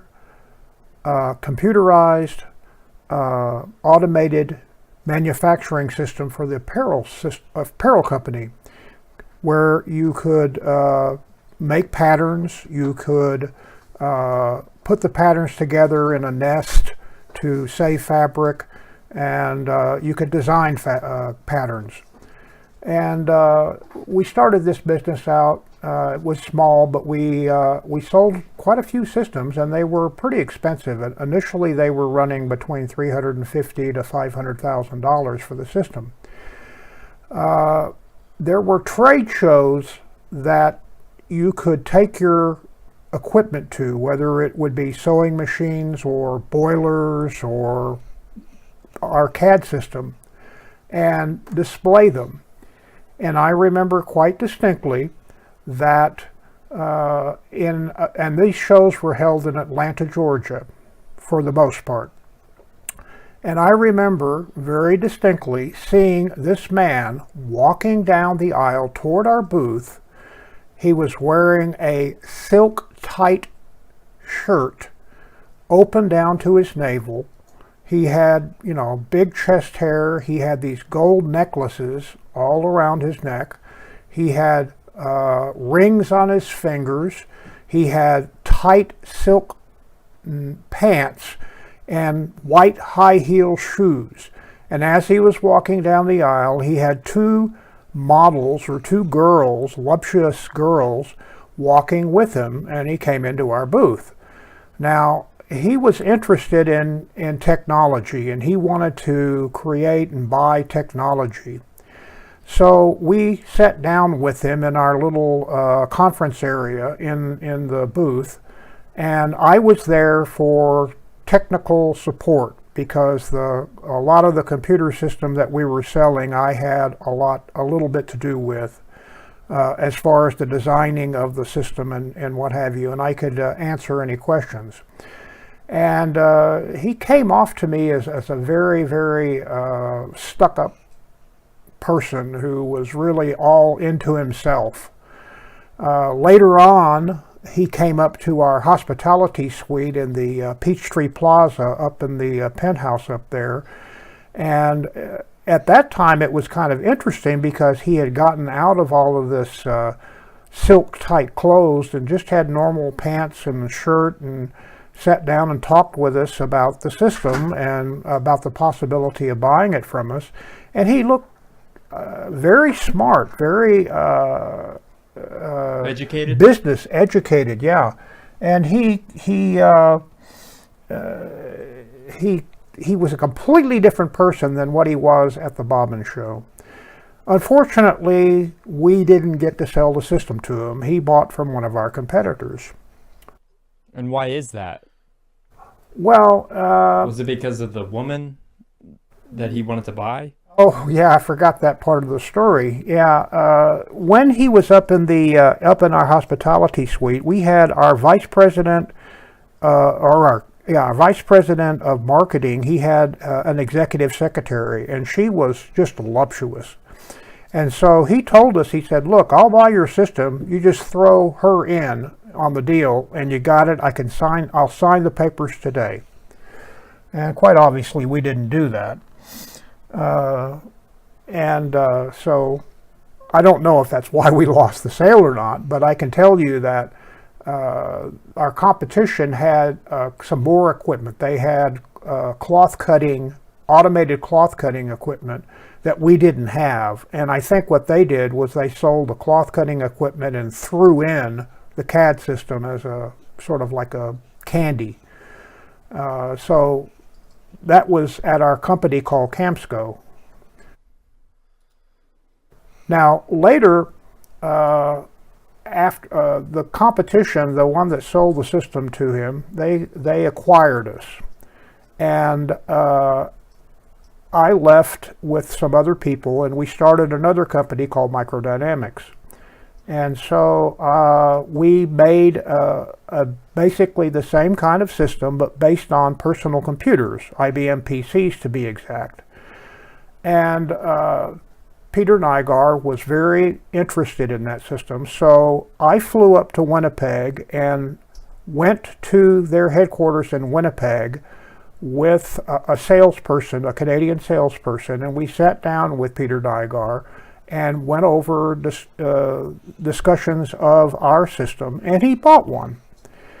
And then later on, there were 2 or 3 more visits that I made up there for technical support, training, what have you. And every time I went up there, we always had to sit down with Peter Nygard and give him status reports and what have you. And at that particular point in time, he all seemed like a normal person. He wasn't this outlandish person that came in the silk-tight shirt and pants with the women dangling all over him. So I never thought anything about it until all these reports came out that Jeremiah is about to reveal to you here. Now, when OPA'S said that Peter Nygard would buy the woman from his company, he was not kidding, because let me take you down a rabbit hole that'll blow your mind. This guy is so sick and so twisted. Let's just play this clip.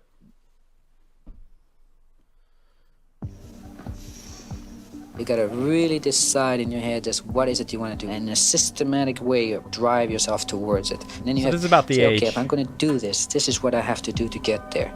It is not hard to find Peter Nygard boasting about his business prowess, or his humble beginnings. Born in Finland, he arrived in Canada in 1952, the son of immigrants to Manitoba.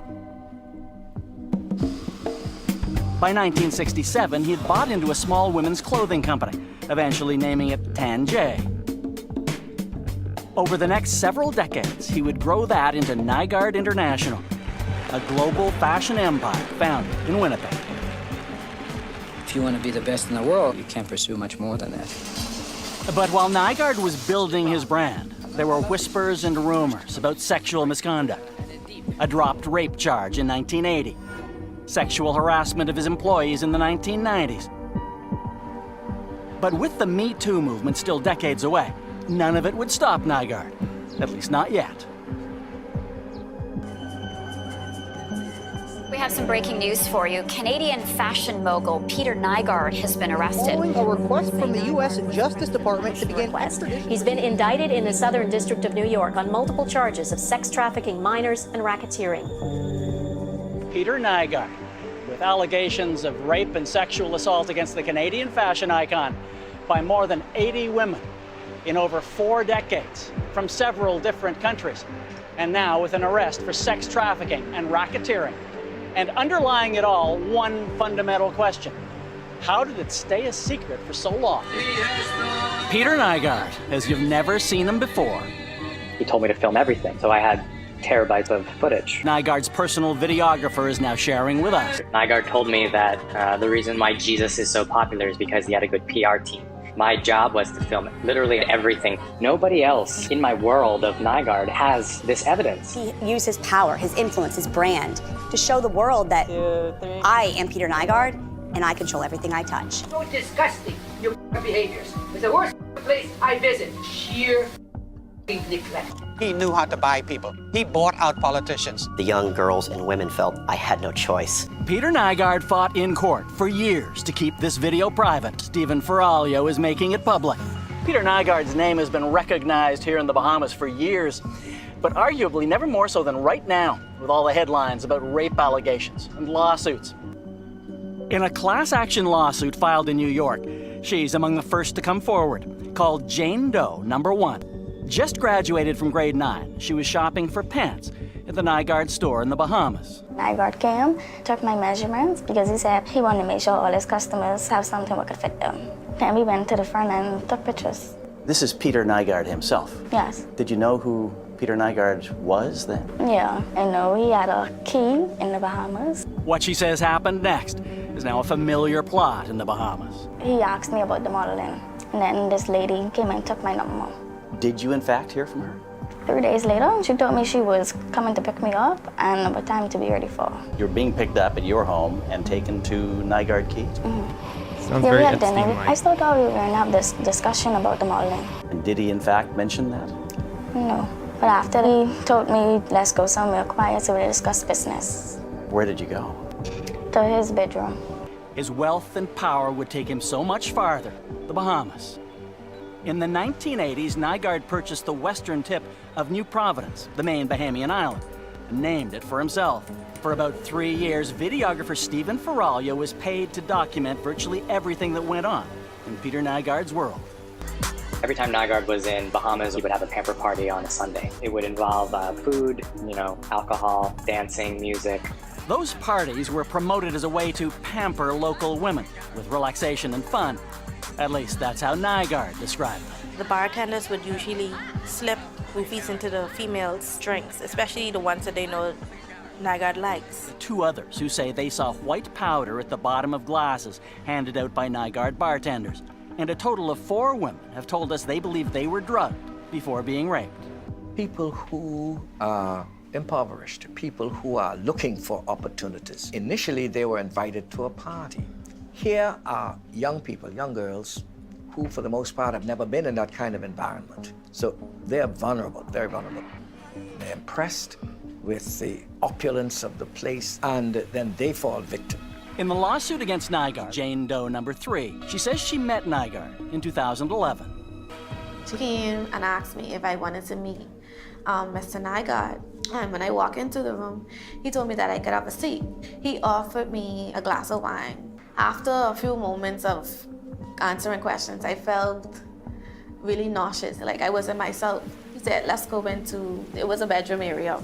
He told me to sit onto the bed. He was pulling on my hand and stuff, and I felt so uncomfortable.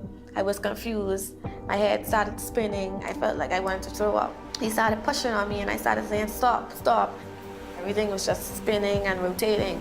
He started pulling down on my sweatpants, and he penetrated me. Peter Nygard, both Jane Doe Number 1 and Jane Doe Number 3, when they were 14 and 15 years old, respectively. Now, does that remind you of Epstein? What are your thoughts, Jake?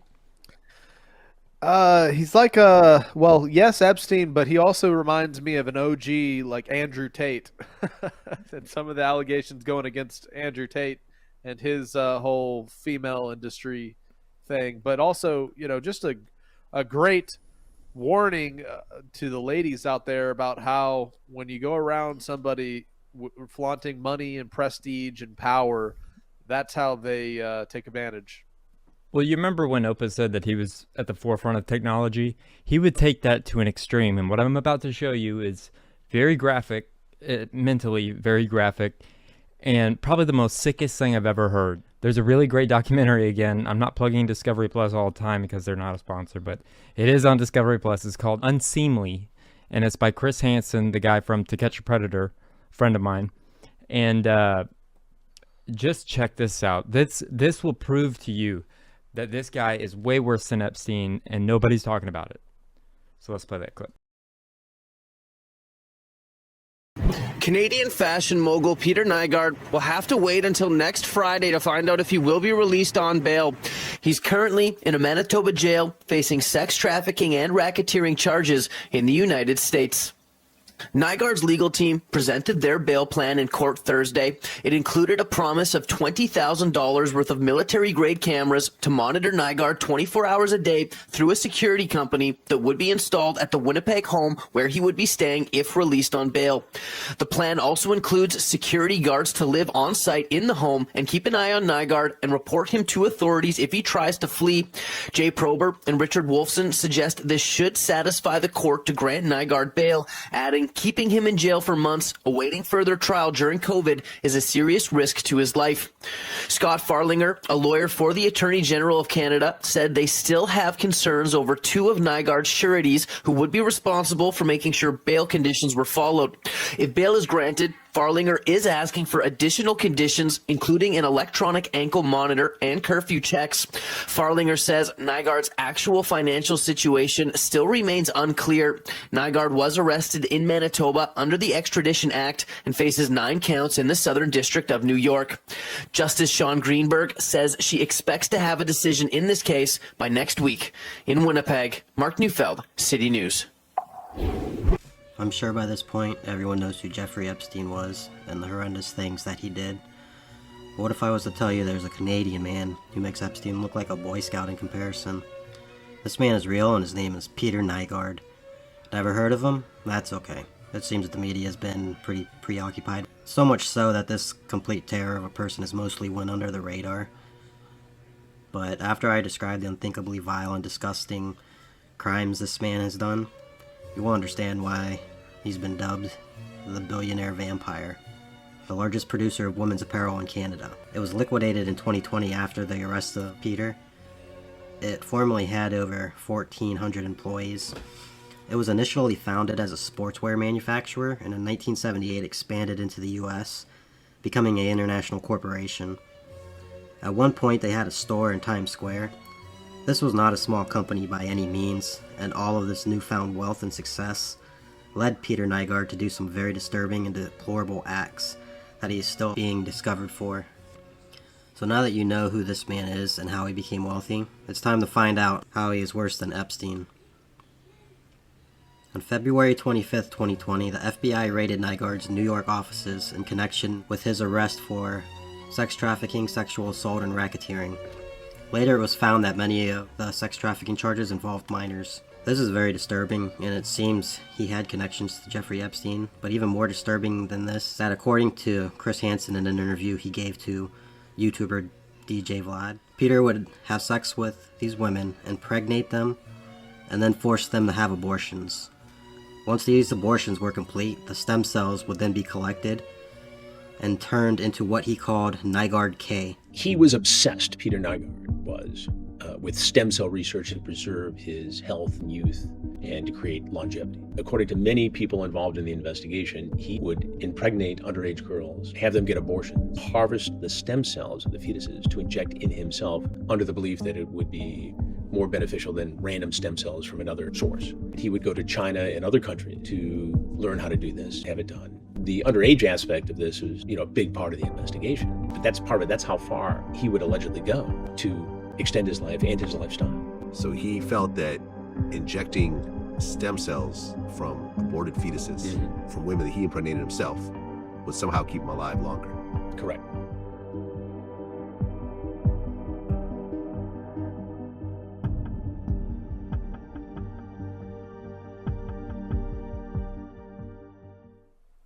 So I worked on this for a couple weeks, actually. Is that not the darkest thing you've ever heard? Jake, what are your thoughts about that?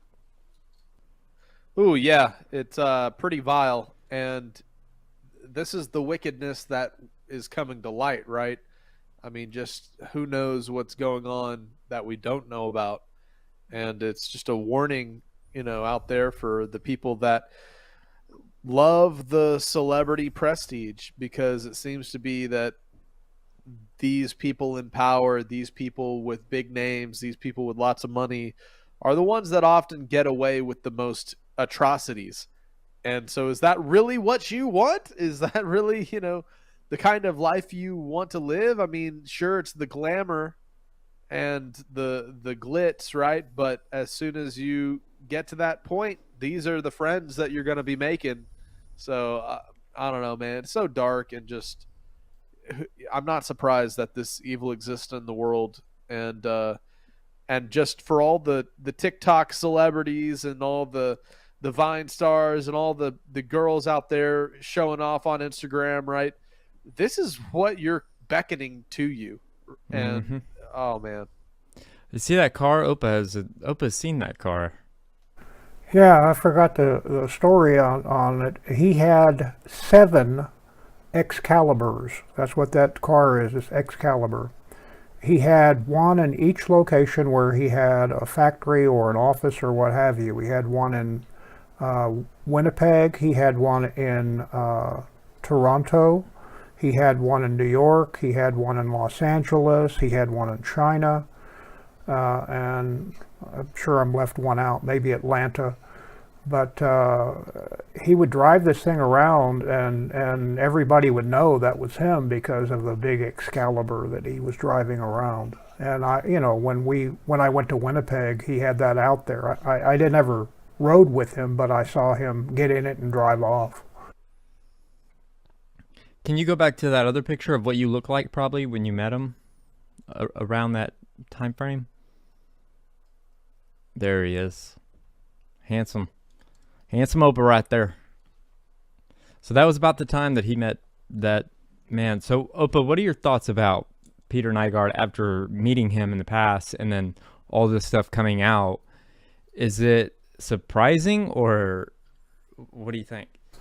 Well, no, it's not surprising from the man that I saw at the trade shows that was walking around with the models and dressing up lavishly, showing off his biceps and his chest hair and gold chains and rings, and he had long flowing blonde hair down to his shoulders, and just acting like he was the hottest thing since whatever.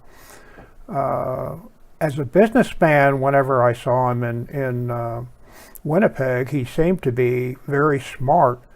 But then once he went outside that building and got into his Excalibur, he was a completely different person. And I remember hearing a story from one of our salespeople that, like I said, we didn't get the sale, but we got the impression that we got the sale. And so our salesman went by his residence in Winnipeg to take the order and have him sign it. And when he got into the residence, Nygard was upstairs on the banister along with 2 very hot women that were very scantily dressed. And he told the salesperson, "Oh, I'm sorry, I signed the order with your competition about an hour ago." He just left. Well, I mean, that Winnipeg office apparently had a bedroom in it where he sexually assaulted several women. I mean, that's just mind-blowing that you had no idea that that was there. Nobody did. So I highly recommend the documentary Unseemly by Discovery Plus, and Chris Hansen is the person who put it all together, and it's really great. You guys should check it out if you want to learn more about this deep, dark person. But that's all I got for Peter Nygard. But I talked about it last week about Mark Zuckerberg and Sweet Baby Ray's, and I just want to play this just to make you laugh. What are you guys making for dinner? Sweet Baby Ray's barbecue sauce, I hope. Delicious. But hopefully for Canadian Thanksgiving you get to eat a lot of Sweet Baby Ray's barbecue sauce. That is going on the ribs. Sweet Baby Ray's. Sweet Baby Ray's. Sweet Baby Ray's. Sweet Baby Ray's is very good. Sweet Baby Ray's. Sweet Baby Ray's. We have just applied the Sweet Baby Ray's. Sweet Baby Ray's. Sweet Baby Ray's. Maybe throw some Sweet Baby Ray's on the ribs and take it from there. She's waiting for her ribs. I mean, she knows what's coming, and Sweet Baby Ray's. So that's pretty good.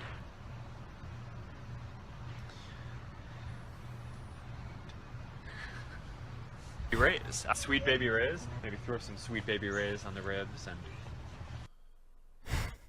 and. I think he runs on Sweet Baby Ray's. I think that's what fuels Mark Zuckerberg. Yeah, if I had Mark Zuckerberg's kind of money, I'd be eating my favorite Sweet Baby Ray's. Sweet Baby Ray's all the time as well. Yeah. So now you guys will understand when I make the joke. Sweet Baby Ray's. All right. Well, you got some memes for us? Yeah, we do. All right. Well, meme me up.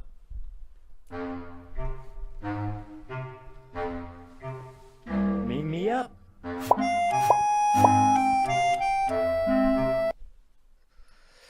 Well, in light of the balloon topic, Goodyear was pretty creative today, flying over the Daytona 500. Don't shoot. That's fun. And this is what they were looking out for. The Air Force's latest technology, the F-16 balloon popper. That was the F balloon popper. That was in OPA'S breaking news last week. Yep. All right. Well, here's a great, analogy for how people living paycheck to paycheck are just sitting there, hoping for the best, with the gun to their head being the landlord living month to month, and the gun to their head being the banks and corporations living bailout to bailout, and the gun to their head being the U.S. government living war to war. Yep. Oh, man. Now, an atheist be like, we probably live in a computer simulation. Like, bro, you just believe in God, except you think he's a nerd. Oh, man. We had the Super Bowl halftime show, of course, and somebody poignantly pointed out that Rihanna declares the reorganization of the Republic into the first galactic empire. That's exactly what it looks like. Yep. If you're familiar with Star Wars, yep. And we have a concealed carry gas stove. Very cool. I want one. Me too. Now, this is what living in Australia is like. Impossible. Oh, man. I lived in the Philippines for most of my young life before I came back to the States for college. And I was one of these people living upside down, apparently. Oh, man. Did you feel any different? I don't know. All the blood rushed to my head. So I was always kind of like, I don't know. No, not at all. Here we go. Sci-fi movies when they can't explain something. It's quantum.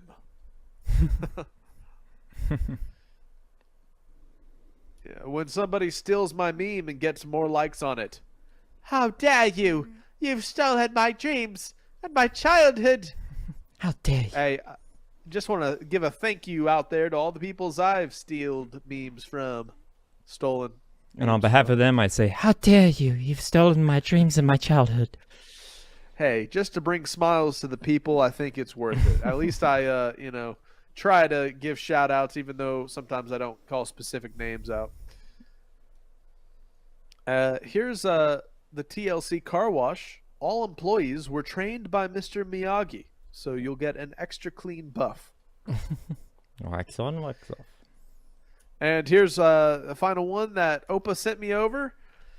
This is the HR manager looking on, the marketing manager looking on, the logistics manager, the communication manager, the security manager, the IT manager, the project manager, and the internal supervisor with the PR manager and the product development manager, all watching Dave get some stuff accomplished. But due to cutbacks, we're going to have to fire Dave. Uh-oh. Oh, man. All right, man. That's all the memes for this week. All right. Well, thank you, Jake, for current news and your memes. And thank you, Opa, for another great Opa's Corner. Thank you, JJ CBD Rub. And thank you, guys. I hope you enjoyed the history. And thank you for watching episode 36. And I hope to see you in episode 37. Stay tuned. If you would like to submit a story, topic, or have any other inquiries, please email submit@skibanewsnation.com. Also, you can email Jeremiah Skiba personally at jeremiah@skibanewsnation.com. Also, email Jake personally at jake@skibanewsnation.com. If you want to write us a letter, send us something, help support us, or just say hi, please send your letter to Jeremiah Skiba, P.O. Box 560-271, The Colony, Texas 75056. If you write us a letter, I'll do my best to write you back. Hey, Skiba News Nation family, thank you for watching. Please like, share, subscribe, and click that notification bell so you never miss an episode of Skiba News Nation. If you want to help support us, please consider becoming a Patreon, where you will get exclusive content, shoutouts, and much more. And you can also support our channel by getting yourself some new Skiba News Nation merch. Thank you for coming on this journey with us as we continue to stay on the quest for truth. Huge shout out to all our Patreon supporters. Thank you so much for your support. We couldn't do this show without you. If you want to help support us, go to patreon.com/Skiba News Nation. Also, you can listen to Skiba News Nation podcast on your favorite podcast platform.